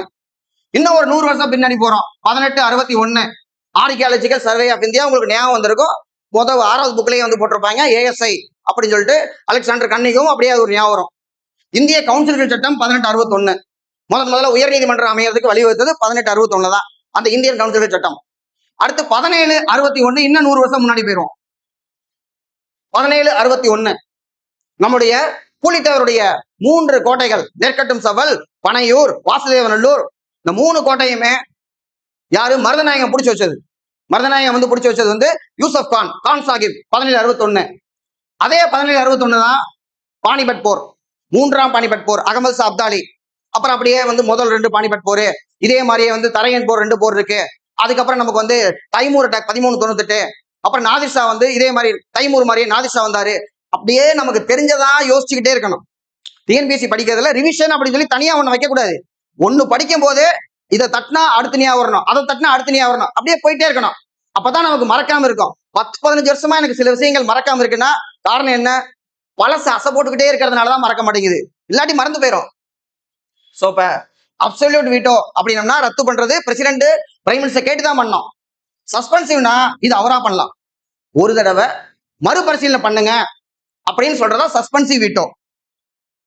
இந்த குவாலிஃபைடு வீட்டோ என்னன்னா மறுபரிசீலனை பண்ண சொல்லி அவர் திருப்பி அனுப்புறத சாதாரண பெரும்பான்மையை விட்டுட்டு அதிக பெரும்பான்மையில சிறப்பு பெரும்பான்மையில திரும்பி கொடுத்தா அதுக்கு பேரு குவாலிஃபைடு வீட்டோ. அமெரிக்கால இதை பண்ணுவாங்க. ஏன்னா அமெரிக்கால ட்ரம்புக்கும் பார்லிமெண்ட்டுக்கும் சம்பந்தமே இல்லை. ஆனா இந்தியாவில் அப்படி கிடையாது. இங்க இருக்கிற பிரதமருக்கும் பார்லிமெண்ட்டுக்கும் நிறைய சம்பந்தம் இருக்கு. அவருடைய கட்சிக்கு அங்க பெரும்பான்மை இருக்கிறதுனாலதான் அவர் பிரதமர். அப்ப அதனால இங்க குவாலிஃபைடு வீட்டோ கொடுக்கல. அப்ப 1, 2, 3 தான் கரெக்ட். பாக்கெட் தடுப்பானை, முழுமையான தடுப்பானை, இடைநீக்க தடுப்பானை, தகுதி வாய்ந்த தடுப்பானை தமிழ்ல டிரான்ஸ்லேட் பண்ணிருக்காங்க, பாத்துக்கலாம். அடுத்தது பின்வரும் கூற்றுகளில் இந்திய ஜனாதிபதி அதிகாரத்தில் எது எவை சரியானது? சரியானது கேட்கறாங்க. எத்தனை ஸ்டேட்மெண்ட்னா 4 ஸ்டேட்மெண்ட் இருக்கு. குடியரசுத் தலைவரின் முன்பரிந்துடன் மட்டுமே பண மசோதாக்களை நாடாளுமன்றத்தில் அறிமுகப்படுத்த முடியும். So prior approval, prior recommendation என்ன? ஒரு வேலையை நான் செய்யறதுக்கு முன்னாடியே அவர்கிட்ட கேட்டுட்டு தானே ஆரம்பிக்கணும். அப்ப பண மசோதாவை தாக்கல் பண்ணோம்னா அவர்கிட்ட கேட்கணும். இதே மாதிரியே ஒரு மாநிலத்துடைய பெயரை மாத்திரம், 2 மாநிலத்தை வந்து ஒன்னா சேர்க்கிறோம், இல்ல நாளைக்கே தமிழ்நாட்டை வந்து 4ஆ பிரிக்க, ஒரு உதாரணத்துக்கு சொல்றேன், சேர சோழ பாண்டிய கொங்கு மண்டலம் அந்த மாதிரி ஏதோ ஒரு மண்டலம், தொண்டை மண்டலம் அந்த மாதிரி ஏதோ மண்டலம் போட்டு பிரிக்கிறோம்னு வச்சுக்கோங்க. அதெல்லாம் வந்து பிரசிடென்ட் ப்ரையர் அப்ரூவல் வாங்கிட்டு தான் உள்ளே அனுமதிக்கவே முடியும். சோ அதெல்லாம் ப்ரையர் அப்ரூவல்ல தான் பண மசோதா இருக்கு. அவர்கிட்ட முன்னாடியே ஒப்புதல் வாங்கிட்டு பண மசோதாவை லோக்சபால மட்டுமே தாக்கல் பண்ண முடியும். மணி பில்லுக்கான ஆர்டிகல் 110 110. இங்க வந்து பார்த்தோம்னா சட்டமன்றத்துல விதி 110 சட்டமன்ற விதி 110 வேற. அந்த 110 விதியில முதலமைச்சர் பேச ஆரம்பிச்சா குறுக்க யாருமே பேசக்கூடாது, அமைதியா உட்காந்துருக்கணும். அதான் 110. முன்னாடி ரொம்ப யூஸ் பண்ணுவாங்க, இப்ப அவ்வளவுக்கா யூஸ் பண்றது இல்ல. சோ இப்ப ஆர்டிகல் 110 சொன்னோம்னா நமக்கு இந்த பண மசோதா பத்தி சொல்லக்கூடியது. லோக்சபால மட்டும்தான் தாக்கல் பண்ண முடியும். இன்னொன்னு ஒரு மசோதா பண மசோதாவா இல்லையா, whether bill is money bill or not அப்படின்னு ஃபைனல் டிசிஷன் எடுக்கிறது யாருன்னு பார்த்தோம்னா ஸ்பீக்கர், சபாநாயகர். சபாநாயகருக்கான ஆர்டிகல் பார்த்தோம்னா ஆர்டிகல் 93. அப்படியே சுத்தி போகும்போது படிச்சுக்கணும். சோ குடியரசுத் தலைவரின் முன்பரிந்துரை மட்டுமே பண மசோதா நாடாளுமன்றத்தில் அறிமுகப்படுத்தும். சரி, அடுத்து நாட்டின் நிதிநிலைத்தன்மை அல்லது கடன் அச்சுறுத்தலுக்கு உள்ளாகும் பொழுது குடியரசுத் தலைவர் நிதி அவசர நிலையை அறிவிக்க முடியும். எஸ், பினான்சியல் எமர்ஜென்சியை இந்த சிச்சுவேஷன்ல அவர் டிக்ளேர் பண்ணலாம். ஆர்டிகல் 360 அதை பத்தி சொல்லுது. இது வரைக்கும் கொண்டு வரல. 1991 நமக்கு பிரச்சனை இருந்தது. பயங்கரமான கிரைசிஸ். அந்நிய செலாவணி சுத்தமா இல்ல. 2 வாரத்துக்கு தான் காசு இருக்கு பெட்ரோல் வாங்குறதுக்கு. அந்த நேரத்துல நம்ம என்ன பண்ணணும்னா டாக்டர் மன்மோகன் சிங்னு ஒருத்தரை கூட்டிட்டு வந்தோம். அவர் தான் வந்து ஐடியா கொடுத்தாரு, எல்பிஜியை பண்ணுங்க, லிபரலைசேஷன், பிரைவேடைசேஷன், குளோபலைசேஷன். உடனடியா தங்கத்தை கொண்டு போய் ஐஎம்எஃப்ல அடவு வச்சு காசை வாங்கி, இப்போ நமக்கு யாருக்கா இருந்தாலும் உடனே பிரச்சனை வருதுன்னா தங்கத்தை அடவு வைக்கிறோம்ல, நாட்டுக்கு அதே தான். இம்மீடியட்டா பிரச்சனையை சால்வ் பண்ணிட்டு லாங் டேர்ம்ல ஐஎம்எஃப் சொல்லிட்டான், எப்ப அடிக்கடி எல்லாம் பணம் கேட்டு வரக்கூடாது, நீங்க உங்க நாட்டை சீர்திருத்தங்க சொன்னோன்னே லிபரலைஸ், பிரைவேடைஸ், குளோபலைஸ். இது எக்கனாமியில வீடியோல பேசியிருப்போம் நம்ம இதை பத்தி. ஸோ 360 இது வரைக்கும் செயல்படுத்தப்படவில்லை. Financial emergency. அடுத்த 2 ஸ்டேட்மெண்ட் கரெக்ட். 3ஆவது ஸ்டேட்மெண்ட் என்னன்னு பார்க்கலாம். குடியரசுத் தலைவர் தனது அலுவலகத்தின் அதிகாரங்கள் மற்றும் கடமைகளை பயன்படுத்துவதற்கு எந்த ஒரு நீதிமன்றத்தின் முன் பொறுப்பாளி அல்ல. எஸ், அவரு இஸ் நாட், எந்த ஒரு கோர்ட்டு முன்னாடியுமே நாட் ஆன்சரபிள். ஆர்டிகல் 361 அது அவர் வந்து கொடுக்குது. அடுத்த ஆர்டிகல் எடுத்திருக்காங்க 361. ஏன்னா ஆர்டிகல் 14 வந்து என்ன சொல்லுதுன்னா, இதுல தான் ரூல் ஆஃப் லா இருக்கு. அது செப்பரேட் டாபிக்காவே இருக்கு, நமக்கு சிலபஸ்ல கொடுத்துருக்காங்க. சட்டத்தின் ஆட்சி, ஏவி டைசியோடது. இந்த ஆர்டிகல் 14 சட்டத்தின் முன் அனைவரும் சமம். எல்லாரும் சமமா? இல்லப்பா, பிரசிடென்ட் சமம் கிடையாது. பிரசிடென்ட் கவர்னர்லாம் சமம் கிடையாது. அவங்களை எந்த கோர்ட்டு முன்னாடியே அவங்க பொறுப்பு கிடையாது. அப்போ இது சரியான ஒண்ணு. யூனியன் பிரதேசங்களின் நிர்வாகத்திற்கு குடியரசுத் தலைவர் பொறுப்பானவர். எஸ், இதை தனி கேள்வியா கேட்டிருக்காங்க. யூனியன் பிரதேசத்தை குடியரசுத் தலைவர் எந்த அமைச்சகத்தின் மூலமாக பாத்துக்கிறாங்க? உள்துறை அமைச்சகம், ஹோம் மினிஸ்ட்ரி தான் யூனியன் பிரதேசத்துக்கு பொறுப்பானவர்கள். அப்ப இதுல 4மே சரியான ஒண்ணு. அடுத்த கேள்வி, ordinance bills can be ratified, rejected and returned. Ordinary bill சாதாரண மசோதாக்களை அவர் என்ன பண்ணலாம்? கையெழுத்து போடலாம், முடியாதுன்னு சொல்லலாம். இந்த முடியாதுன்னு சொல்றதுக்கு தான் நமக்கு அப்சல்யூட் வீட்டோ. ரிட்டர்ன் பண்ணலாம், ஒரு தடவை மறுபரிசீலனை பண்ணுங்கன்னு சொல்லலாம். இது எல்லாமே அவரால் பண்ண முடியும். சரி, பண மசோதாவை அவரு ரேட்டிஃபை பண்ணலாம், ரிஜெக்ட் பண்ணலாம், ஆனா ரிட்டர்ன் பண்ண முடியாது. ஏன்னா பண மசோதாவை இப்பதான் பார்த்தோம், ப்ரையர் அப்ரூவல், அவர்கிட்ட கையெழுத்து வாங்கிட்டு தான் நம்ம ஆரம்பிக்கவே முடியும். ஒரு வேலையை அவர் தான் செய்ய சொல்றாரு. செஞ்சு முடிச்சதுக்கு அப்புறம் ஏப்பா செஞ்ச அப்படின்னு நான் கேட்பாரு. ஒரு தடவை கன்சிடர் பண்ண சொல்லுவாரா? பணத்துக்கு அப்படி கிடையாது. ஆனா ரிஜெக்ட் பண்ணலாம். ஏன் ரிஜெக்ட் மட்டும் பண்ணலாங்கிற டவுட் வரும். ரிஜெக்ட் பண்ணலாம்னா பண மசோதா ஆரம்பிக்க போது வேற ஒரு அரசாங்கம் இருந்திருக்கலாம். அது பார்லிமெண்ட்ல போய் சைன் ஆகி வரும்பொழுது ஒருவேளை அரசாங்கம் கவிழ்ந்துருச்சுன்னா, ஒரு உதாரணத்துக்கு சொல்றேன், அப்படி ஒரு சூழ்நிலை வந்துருச்சுன்னா, அப்ப புதுசா வந்த கவர்மெண்ட் அந்த பண மசோதாவை அவங்க எவ்வளவு கோடி கேட்டாங்க, அது எங்களுக்கு தேவையில்லை, அதை முதல்ல நீ ரிஜெக்ட் பண்ணு, நான் உனக்கு புதுசா ஒரு பில் போட்டு தர்றேன் அப்படிமாங்க. அந்த நேரத்துல ரிஜெக்ட் பண்ணலாம். இதை எதுவுமே இவரா பண்ண முடியாது. பிரசிடென்ட்டுக்கு எங்கெல்லாம் பிரசிடென்ட் வருதோ அங்கெல்லாம் பிரதமரும் அமைச்சரவை குழுவும். அப்படித்தான் ஆர்டிகல் 74 அழகா போட்டு வச்சிருக்கிறாங்க. அடுத்தது, அரசியலமைப்பு திருத்த மசோதாவை உறுதி செய்தல், நிராகரித்தல் அல்லது திருப்புதல். இவரு கான்ஸ்டிடியூஷன் அமெண்ட்மெண்ட் பில்ல ராட்டிஃபை மட்டும்தான் பண்ணணும். ரிஜெக்ட் பண்ணவும் முடியாது, ரிட்டர்ன் பண்ணவும் முடியாது, ஓடவும் முடியாது, ஒளியவும் முடியாது. ஒரே ஒரு ஆப்ஷன் தான், கட்டாயமா கையெழுத்து போட்டுதான் ஆகணும். கையெழுத்து போடல, அடுத்து புது பிரசிடென்ட் வருவாரு, அவரு கையெழுத்து போடுவாரு. அப்படித்தான் பண்ணுவாங்க. ஏன்னா 24th அமெண்ட்மெண்ட், இப்பதான் 24க்கு பெரிய கதையை சொன்னேன். 24 இருந்து நிறைய விஷயம் பார்த்தோம். 24th அமெண்ட்மெண்ட் தெளிவா சொல்லுது, கான்ஸ்டிடியூஷன் அமெண்ட்மெண்ட் பில்லுக்கு கட்டாயமா கையெழுத்து போடணும். அப்ப இது 3வது தப்பு. 1 and 2 இஸ் கரெக்ட்.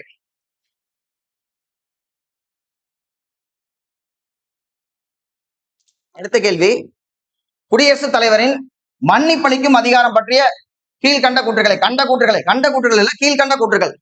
அவர் இந்த விவகாரத்தினை மேல்முறையீட்டு நீதிமன்றமாக செயல்படுத்துகிறார். He is not sitting as an appeal. அவர் சுப்ரீம் கோர்ட்டுக்கு மேல இருக்கக்கூடிய, அதுக்கு மேல இருக்க கோர்ட்டு கிடையாது.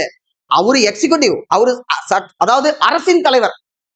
அரசின் தலைவராகத்தான் அவர் இருக்காரு தவிர உச்ச நீதிமன்றத்துக்கு மேல உட்கார்ந்து அவர் வந்து அப்பீலா பார்க்கல. அவருக்கு அப்பீல்லாம் கொடுக்க முடியாது. அப்ப இது தவறு.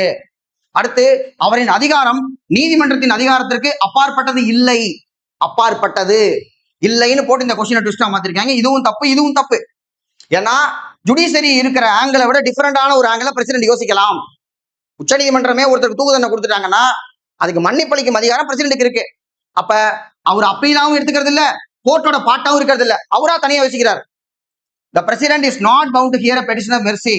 கண்டிப்பா நீங்க வந்து என்னுடைய கருணை மனு நீங்க கேட்கணும், உங்க வாயால என் காதுல சொல்லணும் அப்படிலாம் நம்ம கேட்க முடியாது. கருணை மனு போடுறது போடலாம், பிரசிடென்ட் அவரு பார்த்து சொன்னதான். அப்போ இது ரைட்டு. அடுத்து, மன்னிப்பளிக்கும் அதிகாரம் என்பது அடிப்படையில் அவருடைய சிறப்பதிகாரம் ஆகும். எஸ், ஆர்டிகல் 72 அப்படி அதை வந்து pardoning power of the president பத்தி சொல்லுது. இதே கவர்னருக்குன்னா 161. இது ரெண்டுக்கு இருக்கக்கூடிய தொடர்பு பாத்தீங்கன்னா 89 பிளஸ் பண்ண நிறைய ஆர்டிகல் இங்க என்ன இருக்கோ அது அப்படியே அங்க இருக்கும். அந்த மாதிரி ஒரு நம்பர் தான் 89. ஸோ இப்போ இதுல 2 ஸ்டேட்மெண்ட் ரைட்டு, 2 ஸ்டேட்மெண்ட் தப்பு. அடுத்து செயலாட்சி அதிகாரம், அதாவது எக்ஸிகியூட்டிவ் பவர்.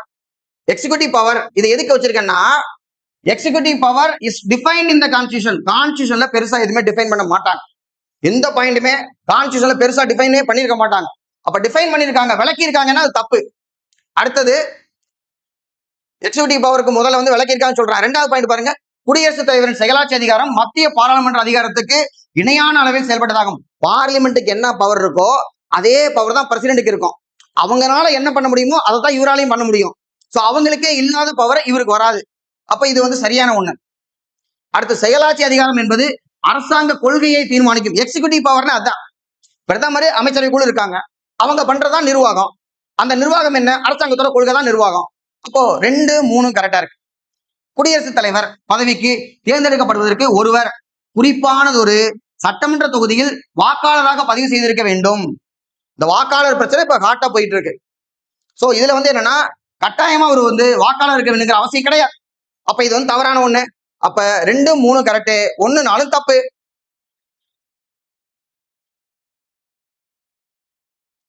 அடுத்தது துணை ஜனாதிபதி. துணை ஜனாதிபதி மேலவையின் உறுப்பினராக தகுதியுடையவர். இப்ப கூட ரிசைன் பண்ணியிருக்காங்க.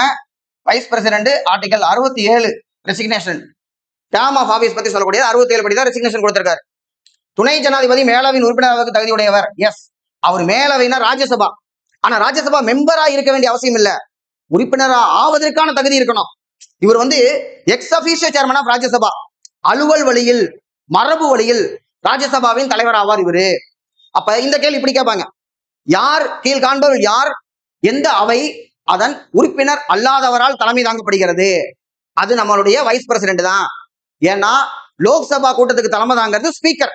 ஸ்பீக்கரு லோக்சபால ஒரு மெம்பர், அவர் தான் ஸ்பீக்கரை தேர்ந்தெடுத்திருக்காங்க. ஆனா நம்ம வைஸ் பிரசிடென்ட் தேர்ந்தெடுத்து ராஜ்யசபால கொண்டு போய் உட்கார வைக்கிறோம். அவருடைய பிரதான வேலை என்ன? ராஜ்யசபா பாத்துக்கிறதா அவருடைய வேலை. என்னைக்காவது பிரசிடென்ட் காய்ச்சல், தலைவலி, உடம்பு சரியில்லை லீவ் போட்டா அன்னைக்கு அவர் அந்த வேலையை பார்த்துக்குவார். சோ இப்ப அடுத்த லைன் அதுதான் வருது. அரசியலமைப்பின்படி துணை ஜனாதிபதி ஜனாதிபதியாக செயல்படும் பட்சத்தில், சோ பிரசிடென்ட் லீவ் போட்டிருக்காரு, வைஸ் பிரசிடென்ட் அன்னைக்கு பிரசிடென்டா இருக்காரு, அன்னைக்கு துணை ஜனாதிபதிக்கு செலுத்த வேண்டிய சம்பளம் சலுகைகளையும் பெறுகிறார் கிடையாது. அவர் எப்பெல்லாம் பிரசிடென்ட் ஆபீஸ்ல போய் பிரசிடென்ட் வேலையை பாக்குறாரோ அன்னைக்கு எல்லாமே அவருக்கு பிரசிடென்ட் சம்பளம் தான் கிடைக்கும். எல்லா சலுகைகளுமே அவருக்கு பிரசிடென்ட்டுக்கான தான் கிடைக்கும். சோ அப்ப இது தவறான ஒண்ணு. ஜனாதிபதியால் உயர்நீதிமன்ற நீதிபதிகளின் எண்ணிக்கை முடிவு செய்யப்படுகிறது. Yes, president determines strength of the judges of high court. High court judges strength வந்து பிரசிடென்ட் தான் டிசைட் பண்றாரு. அடுத்து contingency fund of India. Contingency ஃபண்டுக்கு ஆர்டிகல் என்னன்னா, article 267 267 is operated under the president execution. Yes, 267 அப்படி அதுல சொல்லியிருக்காங்க. கண்டிஜென்சி ஃபண்ட் வந்து பிரசிடென்ட் தான் வச்சிருக்காரு. அப்ப இதுல எது தவறுன்னு பார்த்தோம்னா 2 மட்டும் தவறு.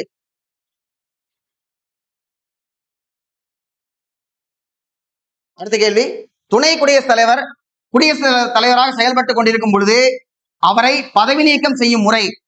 இப்ப வைஸ் பிரசிடென்ட் பிரசிடென்டா இருக்காரு, அவரை எப்படி நம்ம பதவி நீக்கம் பண்ணுவோம்? Method remains the same as for the president. President எப்படி பதவி நீக்கம் பண்ணுவோமோ அப்படித்தான் நம்ம பதவி நீக்கம் பண்ணுவோம். அடுத்தது பிரைம் மினிஸ்டருக்கு வந்துட்டோம். சோ பிரதம மந்திரி குடியரசுத் தலைவரால் நியமிக்கப்படுகிறார் மற்றும் இதர அமைச்சர்கள் பிரதம மந்திரியின் ஆலோசனையின்படி குடியரசுத் தலைவரால் நியமிக்கப்படுகிறார்கள். இது எந்த ஆர்டிகல் இருக்கு? ஆர்டிகல் 75ல சப் கிளாஸ் 1. இந்த 75ல சப் கிளாஸ் 2 என்ன சொல்லுதுன்னா, மத்த அமைச்சர்களை வந்து ஒண்ணுலயே சொல்லிடுவாங்க, பிரதமர் சொல்லிதான் பிரசிடென்ட் அப்பாயின்ட் பண்ணுவாரு. அந்த மத்த அமைச்சருடைய பதவிக்காலம் எவ்வளவு நாள்? அவங்களுடைய பதவிக்காலம் வந்து during the pleasure of the president, குடியரசுத் தலைவர் விரும்பும் வரை பதவியில் இருப்பாங்க. அப்படின்னா பிரதமர் சொன்னா பிரசிடென்ட் ஒரு பர்டிகுலர் அமைச்சரை நீக்கிடலாம். இன்னொன்னு 75ல சப் கிளாஸ் 3, இது ரொம்ப முக்கியமான ஒண்ணு. இது என்ன சொல்லுவாங்கன்னா, மக்களாட்சியினுடைய தாய்ப்பாறை, bedrock of democracy in India. India ஒரு மக்களாட்சி நாடு. மக்களாட்சியில 2 வகை இருக்கு, நேரடி மக்களாட்சி, மறைமுக மக்களாட்சி. அதுல நம்ம நாட்டை பொறுத்த வரைக்கும் மறைமுக மக்களாட்சி. மறைமுக மக்களாட்சினா நம்ம என்ன பண்றோம்? நமக்கான முடிவை நம்ம எடுக்கிறதுக்கு நம்ம பிரதிநிதியை தேர்ந்தெடுக்கணும். அப்ப 5 வருஷத்துக்கு ஒரு தடவை ஓட்டு போடுறதா நம்முடைய முக்கியமான கடமை. அப்படி ஓட்டு போட்டு நம்முடைய பிரதிநிதி நம்ம தேர்ந்தெடுக்கிறோம். அவங்க தான் லோக்சபா மெம்பர்ஸ், 543 பேர். இந்த 543 பேர்ல யாருக்கு எந்த கட்சிக்கு பெரும்பான்மை இருக்கோ, யார்கிட்ட 273 சீட் இருக்கோ அவங்க தான் பிரதமர் அமைச்சரவை குழு. அப்ப இந்த ஆர்டிகல் 75 சப்கிளாஸ் 3 என்ன சொல்லுதுன்னா, கவுன்சில் ஆஃப் மினிஸ்டர்ஸ் அமைச்சரவை குழு கூட்டாக மக்களவைக்கு பொறுப்புடையது. So council of ministers collectively responsible to Lok Sabha அப்படி சொல்லி இவங்க சொல்றாங்க. அதாவது என்னன்னா, நாம தேர்ந்தெடுத்திருக்க லோக்சபாவுக்கு இந்த அமைச்சரவை குழு பொறுப்பானது. அந்த லோக்சபாவை உருவாக்குனது நாம, அந்த லோக்சபா கண்ட்ரோல்ல தான் இவங்க அமைச்சரவை குழு இருக்கு. அப்ப இப்படிதான் மக்களாட்சி என்ஷூர் பண்ணப்படுது. மக்களாட்சியினுடைய தாய்ப்பாறை அப்படின்னு எதை சொல்லணும்னா ஆர்டிகல் 75 சப்கிளாஸ் 3. அடுத்து இந்த கேள்வி பாருங்க, இங்கிலீஷ்ல ஒண்ணு கேட்டிருக்காங்க, தமிழ்ல ஒரு மாதிரி இருக்கு. Council of ministers of the parliament, நம்ம ரவீந்திரநாத் தாகூர் கேள்வி மாதிரி மேல நைட் விட்டு கீழே சர்ரு. The council of ministers of the parliament hold office during the pleasure of. During the pleasure of அப்படின்னு கேட்டாவே பிரசிடென்ட் தான். ஏன்னா இது ஆர்டிகல் 75ல சப்கிளாஸ் 2ல அப்படியே இருக்கக்கூடியது. ஆனா இங்க என்ன கேட்டிருக்காங்க, நாடாளுமன்ற அமைச்சரவை நீடிப்பது இவரது ஆளுமையால் அப்படின்னு கேட்கும் பொழுது, ஆளுமைன்னு சொல்லும் பொழுது என்ன சொல்லணும், பிரதமர் தான். பிரதமர் இறந்துட்டாருன்னா, ஒரு உதாரணத்துக்கு சொல்றேன், ஒருவேளை அப்படி ஒரு சம்பவம் நம்ம கூட காப்பான் படத்துல அந்த மாதிரி நடக்கும்ல, பிரதமரோ முதலமைச்சரோ ஏதாவது ஒண்ணு ஆச்சுன்னா ஒட்டுமொத்த அமைச்சரவையோட பதவியும் காலம் போயிடும். ஒரு அமைச்சருக்கு ஏதாவது ஒண்ணுன்னா அந்த அமைச்சர் தான் பதவி ஏத்துக்குவாரு. ஆனா பிரதமருக்கோ சிஎம்க்கு ஏதாவது ஒண்ணுன்னா மொத்த அமைச்சரவையும் பதவி ஏத்துக்கணும். ஏன்னா அவங்க வந்து குரூப்பா ஃபங்க்ஷன் ஆகுறாங்க. தே ஸ்விம் டுகெதர் சிங் டுகெதர். நீந்தனாலும் ஒன்னா நீந்தணும், முங்கினாலும் ஒன்னா முங்கணும், அந்த மாதிரி கண்டிஷன்ல இருக்கிறவங்க. சோ ஆளுமைன்னு சொன்னா பிரதமர். அடுத்து பின்வரும் எந்த விதிகள் ஜனாதிபதி மற்றும் பிரதம மந்திரியின் உறவுகளை விவரிக்கின்றன? சோ பிரசிடென்ட் பிரைம் மினிஸ்டர் ரெண்டு பேருக்கு இடையில் இருக்கக்கூடிய உறவுகள் 74 ஆர்டிகல் பாகுபலி 74 என்னது, prime minister and his council of minister. அந்த ஆர்டிகல் சொல்லுவாங்க, there shall be a council of minister headed by the president shall aid and advise the president. பிரதமரை தலைமையாக கொண்ட ஒரு அமைச்சரவை குழு இருக்கு, அவங்க சொல்ற கேட்டுதான் பிரசிடென்ட் வேலை செய்யணும் அப்படின்னு 74ல இருக்கு. 75ல யாருப்பா அந்த பிரதமர், யார் அந்த அமைச்சரவை குழு, திடீர்னு நீங்க சொல்றீங்களே 74ல சொல்லிட்டீங்களே அப்படின்னு கேட்டா 75 சொல்றாங்க. அந்த பிரைம் மினிஸ்டரையும் கவுன்சில் ஆஃப் மினிஸ்டரையும் அப்பாயின்ட் பண்றதே பிரசிடென்ட் தான். இவர் சொல்றதுதான் இவர் கேட்கணும், ஆனா அவரையே இவரு தான் அப்பாயின்ட் பண்றாரு அப்படின்னு ஒரு குழப்பாங்க. அப்புறம் யார பிரதமரா அப்பாயின்ட் பண்றது, பெரும்பான்மை பெற்ற கட்சியின் தலைவரை தான் பிரதமரா அப்பாயின்ட் பண்ண முடியும். பிரசிடென்ட் நினைச்சா யார வேணாலும் கூப்பிட்டு பிரைம் மினிஸ்டர் ஆக்கிட முடியாது. So 75ல appointment. 78னா பிரதமரின் கடமைகள், duties of the prime minister. இது வந்து எல்லாத்தையும் வந்து என்னன்னா ஒரு பாலமா இருப்பாரு பிரதமர். அமைச்சரவை குழுவுக்கும் பிரசிடென்ட் கடையில பாலமாக இருக்கிறது பிரதமர் அப்படின்னு 78 தான் சொல்லியிருக்கிறாங்க.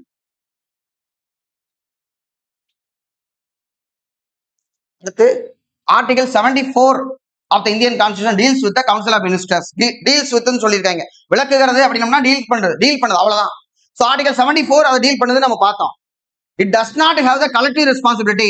கூட்டு பொறுப்பு இல்லையா, கூட்டு பொறுப்பு இருக்கு. கூட்டு பொறுப்பு எப்படியாவது ஞாபகம் வச்சுக்கலாம். ஆர்டிகல் 75ல சப்கிளாஸ் 3 தான் இந்த கூட்டு பொறுப்பு அப்படிங்கிறது. கூட்டு பொறுப்பு கலெக்டிவ் ரெஸ்பான்சிபிலிட்டி, அதாவது அமைச்சரவை குழு கூட்டாக யாருக்கு பொறுப்புடையது அப்படின்னு பார்த்தோம்னா லோக்சபாவுக்கு பொறுப்புடையது. அதான் 75 சப்கிளாஸ் 3. இது மக்களாட்சியினுடைய தாய்ப்பாறை, பெட்ராக் ஆஃப் டெமோக்ரஸின்னு சொல்லக்கூடியது. இப்ப ரெண்டாவது தப்பு, ஒண்ணு மட்டும் கரெக்ட். அடுத்தது இந்திய அரசியலமைப்பு சட்டத்தின் 78வது சரம் ஆர்டிகல் 78 ஏற்கனவே பார்த்தோம்.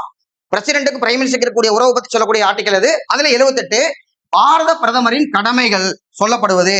பிரதமருடைய கடமைகள் என்ன இருக்குன்னா, அமைச்சரவையின் அனைத்து முடிவுகளையும் குடியரசுத் தலைவருக்கு தெரிவிப்பது இந்த பிரதமருடைய கடமையா இருக்கு. அப்ப டியூட்டிஸ் ஆஃப் பிரைம் மினிஸ்டருக்கு நிறைய டியூட்டி இருக்கு. அதுல முக்கியமான டியூட்டி வந்து இந்த கம்யூனிகேட் பண்றது. இதேதான் 89 பிளஸ் பண்ணனா நமக்கு 78ஓட 89 பிளஸ் பண்ணனா 167 முதலமைச்சரின் கடமைகள். கத்தி படத்துல விஜய் சாருக்கு அந்த ஜெயில் எஸ்கேப் சீன்ல அந்த டிஷர்ட்ல பார்த்தோம்னா ஒரு நம்பர் இருக்கும், அந்த நம்பர் 167 முதலமைச்சரின் கடமைகள். எதுக்கு போட்டாங்கன்னு தெரியல, நீங்க வேணா பாருங்க. 167 இருக்கும். நான் ஏன் ஞாபகம் வச்சிருக்கேன்னா, நம்பரை பார்த்தா அதுல என்ன ஆர்டிகல் இருக்குன்னு யோசிச்சு பார்ப்பேன். ஆர்டிகலை பார்த்து படிச்சு ஞாபகம் வைக்கிறது கஷ்டமா இருக்கு. அதனால இப்ப எனக்கு பர்த்டேவா 15ஆம் தேதி பர்த்டே அப்படின்னம்னா ஆர்டிகல் 15 பொது இடத்தில் வேறுபாடு காட்டக்கூடாது அப்படின்னு 15 அப்படித்தான் ஞாபகம் வச்சிருக்க முடியும். சோ நமக்கு தெரிஞ்ச நமக்கு வேண்டியவங்க, நமக்கு பிடிச்சவங்க, பிடிக்காதவங்க அவங்களுக்கு வந்து ஒரு பர்த்டே இந்த மாதிரியான நம்பர்ஸ்ல எல்லாம் ஒரு ஆர்டிக்கல் நுழைச்சு வச்சிட்டோம்னா ஈஸியா ஞாபகம் வந்துடும். அதுக்காகத்தான். சோ 167 பாருங்க, அப்பவே ஏஆர் முருகதாஸ் வந்து பனியனா போட்டு விட்டுருக்காப்ல. எதுக்குன்னு தெரியல. பிரதம மந்திரி அலுவலகத்தை பற்றிய பின்வரும் சொற்றொடர். ஆக்சுவலா பிரைம் மினிஸ்டர் ஆபீஸ்ங்கிறது நமக்கு பாலிட்டியை தாண்டி அது கவர்னன்ஸ்குள்ள போயிடுச்சு. 1-2 கேள்வி இப்படி வைக்கிறாங்க. சோ பிஎம்ஓ பிரைம் மினிஸ்டருக்கு ஒரு ஆபீஸ் இருக்கு. அந்த ஆபீஸ் அவங்களுடைய வேலை என்ன வேலை? பிரதம மந்திரியின் அனைத்து பொறுப்புகளையும் செய்வதற்கு உதவி செய்தல். எஸ், அவருடைய வேலைக்கு உதவி செய்யறதுக்கு தான் அவருக்கு ஒரு ஆபீஸ். அப்ப இது சரி. அடுத்து குடியரசுத் தலைவர் ஆளுநர்கள் மற்றும் வெளிநாட்டு பிரதிநிதிகளும் தொடர்பினை பராமரித்தல். சோ லயசன் பிரைம் மினிஸ்டருடைய லைசன் ஆக்டிவிட்டி அவங்க கவனிச்சுக்குவாங்க. இது கரெக்ட். அடுத்தது settle the dispute between the ministries. அமைச்சகங்களுக்கு இடையே இருக்கக்கூடிய சிக்கல்களை இவங்க தீர்க்க முடியாது. அது பிரதமருடைய அலுவலகத்துடைய வேலை கிடையாது. இதை செய்யறதுக்கு வேற ஒரு குரூப் இருக்கு. அவங்க யாருன்னா கேபினட் செக்ரட்டரியேட், கேபினட் செக்ரட்டரி. அதாவது கேபினட்டுக்கு ஒரு செயலகம் இருக்கும், அவங்க தான் செட்டில் பண்ணுவாங்க. இப்ப இது வந்து தவறான ஒண்ணு. 1 and 2 இஸ் கரெக்ட். அடுத்து பிஎம் சம்பந்தப்பட்ட கொஸ்டின். கீழ்காணும் இவர்களில் எந்த பிரதம மந்திரி நம்பிக்கையில்லா வாக்கெடுப்பின் மூலம் ராஜினாமா செய்யவில்லை அப்படின்னு கேட்டிருக்காங்க. சோ ஹெச்டி தேவகவுடா, விபி சிங்கை பொறுத்த வரைக்கும் சமூக நீதி காவலன்னு சொல்லுவோம்.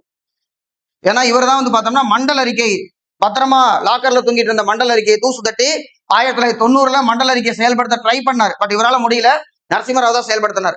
அடுத்து வாஜ்பாய். இவங்க எல்லாருமே நம்பிக்கையில்லா தீர்மானம் ஃபேஸ் பண்ணாங்க. டாக்டர் மன்மோகன் சிங் நம்பிக்கையில்லா தீர்மானத்தை ஃபேஸ் பண்ணாரு, ஆனா ராஜினாமா செய்யல. 10 வருஷம் அவர் பாட்டுக்கு 2004 இருந்து 2014 வரைக்கும் 10 வருஷம் பிரதமரா இருந்துட்டாரு. சோ பிரைம் மினிஸ்டர்ஸ் பார்த்தோம்னா ஜவஹர்லால் நேரு 47 இருந்து நமக்கு 47லயே பார்த்தோம்னா இடைக்கால பிரதமர் நமக்கு 46லயே வந்திருப்பாங்க. செப்டம்பர் 2 கேபினட் மிஷன் பிளான் 46 வந்திருப்பாங்க. அப்ப இருந்தே வந்துட்டாரு. சோ 47 இருந்து கண்டினியூஸா 64 வரைக்கும் அவர் இருக்காரு. தொடர்ந்து அதிக ஆண்டுகள் அப்படின்னா நேரு தான். அவர் ரெக்கார்டை முறியடிக்கல. அதுக்கப்புறம் 2வது தொடர்ந்து இருந்தது பார்த்தோம்னா இந்திரா காந்தி அம்மா 66 to 77. இதுக்கப்புறம் இவங்க வந்து பார்த்தோம்னா 77 to 80 இவங்க இல்ல. அப்பதான் மொரார்ஜி தேசாயும் சரண் சிங் இருக்காங்க. இந்த சரண் சிங் என்னன்னா பாராளுமன்றத்தையே எதிர்கொள்ளாத பிரதமர் ஆறாரு. பார்லிமெண்ட்டுக்கு போறதுக்குள்ள பிரதமர் பதவி முடிஞ்சு போயிடுச்சு சரண் சிங். மொரார்ஜி தேசாய் முதல்ல காங்கிரஸ் அல்லாத பிரதமர் 77 to 79. இவங்க எமர்ஜென்சியில பண்ணதுனால அவங்கள தூக்கிட்டு அடுத்து வேற ஒரு கட்சி ஆட்சி கொண்டு வர்றாங்க. திரும்ப இவங்க பதவிக்கு வர்றாங்க 80 to 84. சோ சீக்கியர்களுக்கு காலிஸ்தான் தீவிரவாதிகள் பிரச்சனை, ப்ளூ ஸ்டார் ஆபரேஷன்ல அமிர்தசர் பொற்கோயிலுக்குள்ள ராணுவத்தை இறக்கினதுனால தனது சீக்கிய மெய் காவலரால் சுட்டுக் கொல்லப்பட்டார் இந்திரா காந்தி 84. அவங்ககிட்ட ஒரு 4 வருஷம் இருக்கிறாங்க. சோ அப்ப அதிக ஆண்டுகள்னு பொதுவா கேட்டுட்டா 2வது இருக்கக்கூடிய இந்திரா காந்தி அம்மா தான். ஆனா தொடர்ச்சியாக அப்படின்னு பார்த்தோம்னா நமக்கு வந்து பார்க்கும் பொழுது பிரதமர் மோடி வந்து இப்ப வந்து இவரை சர்பாஸ் பண்ணிட்டார் இந்திரா காந்தி அம்மாவை தொடர்ச்சியாக அப்படின்னு பார்க்கும் பொழுது. ஏன்னா இவங்க 77 பிரேக் ஆயிடுச்சு. சோ பாருங்க, நேருக்கு அப்புறம் குல்சாரிலால் நந்தா இவர் வந்து 2 அன்கள் மாதிரி சர்க்கார் படத்துல 2 அன்கள் மாதிரி நம்பர் 2 டெம்பரரியா இருப்பாரு. அப்புறமா அடுத்த ஆள் வந்துருவாரு. லால் பகதூர் சாஸ்திரி இருந்தாலும் திரும்பவும் குல்சாரிலால் நந்தா டெம்பரரியா. அடுத்து இந்திரா காந்தி அம்மா. இந்த 2 பிரதமரையும் தேர்ந்தெடுத்தவர் பெருந்தலைவர் காமராஜர். அதனாலதான் அவர் கிங் மேக்கர். சோ இப்ப 2 பிரதமரை தேர்ந்தெடுத்திருக்காரு. அதுக்கப்புறம் 80 திரும்ப வந்து பார்த்தோம்னா மொரார்ஜி தேசாய், சரண் சிங், அப்புறம் இந்திரா காந்தி அம்மா. 84 அவங்க இறந்ததுக்கு அப்புறமா ராஜீவ் காந்தி 84 to 89. 89 அவருடைய கவர்மெண்ட் வந்து கலைக்கப்படுகிறது. தென் விபி சிங் வர்றாரு. கொஞ்சம் வருஷத்துக்கு 1 வருஷம் தான். அதுக்கப்புறம் திரும்ப சந்திரசேகர் 90 to 91. ஒரு இன்ஸ்டபிலிட்டி. ராஜீவ்காந்திக்கு அப்புறமா அது ஒரு ஸ்டெபிலிட்டி இல்ல. கண்டினியூஸா 5 வருஷம் போறது பெரிய விஷயம். அப்பதான் நரசிம்மராவ் வர்றாரு. நரசிம்மராவ் வரும்பொழுது யூகேஜி படிச்சுக்கிட்டு இருக்கும் போது எனக்கு சொல்லி கொடுத்தாரு. அது ஏதாவது சொல்லி கொடுத்துருப்பாங்கல்ல. இப்ப நம்ம சொல்லுவோம் நரசிம்ம ராவ் அப்படிமோ. அப்ப யூகேஜி படிக்கும்போது என்ன சொல்லுவாங்க, நரசிம்மரா அப்படிம்பாங்க. நான் என்னடா எதுவும் மரத்தை சொல்லி கொடுக்குறாங்க, அது என்னடா நரசிம்மரா, அது எங்க இருக்கு, மரா அப்படின்னு மரம்னு நினைச்சிருப்போம். இல்ல சார், யூகேஜில படிச்சதெல்லாமா ஞாபகம் இருக்கு. எப்பயோ முன்னாடி படிச்சு வச்சதுல 1-2 ஏதாவது 1-2 ஞாபகம் இருக்கும். நமக்கு என்னன்னா மனிதர்கள்ல எதிர்காலத்தை பத்தியே நினைச்சிட்டு இருக்கவங்க ஒரு கேட்டகரி. நிறைய பேர் அப்படித்தான் பகல் கனவுல இருப்பாங்க, எதிர்காலத்தை பத்தி நினைச்சிட்டு இருப்பாங்க. அது நிறைய பேர். நிறைய பேர் என்ன பண்ணுவாங்கன்னா பாஸ்ட பத்தியே நினைச்சிட்டு இருப்பாங்க, முடிஞ்சு போனதையே நினைச்சுக்கிட்டே இருப்பாங்க. முடிஞ்சு போனதே ஞாபகம் வந்துட்டே இருக்கும். ரொம்ப கொஞ்சம் பேர் தான் பிரசன்ஸ் ஆஃப் மைண்டோட இப்ப நடக்கிறத பத்தி கவனத்துல இருப்பாங்க. இதுல நான் எந்த கேட்டகரினா பாஸ்ட், முடிஞ்சு போனதை பத்தியே நிறைய நினைச்சுக்கிட்டே இருப்பேன். அதனாலதான் எப்பயோ படிச்சதெல்லாமே எப்பயோ கேட்டதெல்லாமே ஞாபகம் இருந்துட்டே இருக்கு. அப்ப பழசு நமக்கு இப்ப ஞாபகம் வருதுன்னா அப்ப நம்ம என்ன பண்ணணும், இன்னைக்கு எதையா உன உருப்படியா பண்ணோம்னா ஒரு வருஷம் கழிச்சோ ஒரு 6 மாசம் கழிச்சோ இன்னைக்கு பண்ணதெல்லாம் ஒரு நல்ல மெமரியில் ஞாபகம் வரும். அதான் என்னுடைய பேட்டர்ன். சோ இப்ப நரசிம்மராவ் 91-96, அடல் பிகாரி வாஜ்பாய், அதுக்கப்புறம் தென் தேவகவுடா கொஞ்சம் ஷார்ட் பீரியடு, அதுக்கப்புறம் பார்த்தோம்னா ஐகே குஜ்ரால் அவர் ஒரு ஷார்ட் பீரியடு, தென் அடல் பிகாரி வாஜ்பாய் முதல்ல கொஞ்ச நாள் தான் இருந்தார், 16 நாள் தான் இருந்திருப்பாரு ஆரம்பத்துல இருக்கும்போது. அப்புறம் திரும்ப 99ல 98 99 ஒரு வருஷம், அப்பதான் ஒரு நியூக்ளியர் பாம்பு வெடிச்சு விட்டாங்க. நியூக்ளியர் பாம்பு பொறுத்த வரைக்கும் 74ல இன்னைக்கெல்லாம் அமெரிக்காவை பார்த்து நம்ம பயப்படுறோம், லைட்டா பயம் இருக்கு. அன்னைக்கு இந்திரா காந்தி பயப்படல, உக்ரைன்ல ஒரு டெஸ்ட் போட்டுட்டாங்க. வாஜ்பாய் அதே மாதிரி தான், என்ன வேணாலும் பண்ணிக்க. அப்ப இன்னொன்னு சேட்டலைட் வச்சு பார்த்துட்டு இருக்கேன் நம்ம வெடிக்கிறோமா இல்லையாண்டு உக்ரைன்ல. சோ அப்ப அதை பார்த்துட்டு இருக்கும்போது அப்பதான் அப்துல் கலாம் ஹெல்ப் பண்றாரு. கொஞ்ச நேரம் அவனுடைய சேட்டலைட் ஆஃப் ஆகும், அந்த கேப்ல மட்டும் வேக வேகமா ஓடி போய் பாம்பை செட் பண்ண வர அப்படி வெடிச்சதுதான். 74ல வந்து பார்த்தோம்னா புத்தா ஸ்மைல், புத்தர் சிரிக்கிறார். 98ல வந்து பார்த்தோம்னா சக்தி, 2 தடவை நியூக்ளியர் டெஸ்ட் பண்ணிருக்கிறோம் நம்ம. சோ 98ல வாஜ்பாய் பண்ணி விட்டாப்ல, சரியான தரமான சம்பவம் அது. அதுக்கப்புறம் 99 to 2004 5 வருஷம் கன்சிக்யூட்டிவா இருந்துட்டார். தென் 10 இயர்ஸ் கேப் இல்ல, 2004 to 2014 டாக்டர் மன்மோகன் சிங், அதுக்கப்புறம் சரித்திர நாயகனாக 2014ல இருந்து தொடர்ந்து ஹேட்ரிக்கா 3வது முறையாக பிரதமராக இருக்கார். இந்த டேர்ம் முடிச்சாருன்னா அவர் எல்லாத்தையும் சர்பாஸ் பண்ணிடுவாப்ல, அனைத்து சாதனைகளும் முறியடிக்கப்படும். அடுத்த கேள்வி பாருங்க, அமைச்சரவை குழு சம்பந்தப்பட்டது. ஒரு கேபினெட் அமைச்சர் ஒன்று அல்லது மேற்பட்ட துறைகளின் தலைவர். எஸ், கேபினெட் மினிஸ்டருக்கு 2-3 துறை கூட கொடுக்கலாம். அமைச்சர்கள் கூட்டாக சேர்ந்து அரசாங்கத்தின் கொள்கைகளை உருவாக்குகிறார்கள். எஸ், இவங்க வந்து கலெக்டிவா தான் இருப்பாங்க, அது சரியான ஒண்ணு நம்ம பார்த்திருக்கோம். அரசாங்கத்தின் கொள்கைகளை உருவாக்குவதில் தலைமை, அதாவது இதுல என்னன்னா deputy ministers and minister of state, துணை அமைச்சர்கள் பங்கு கொள்ள முடியாது.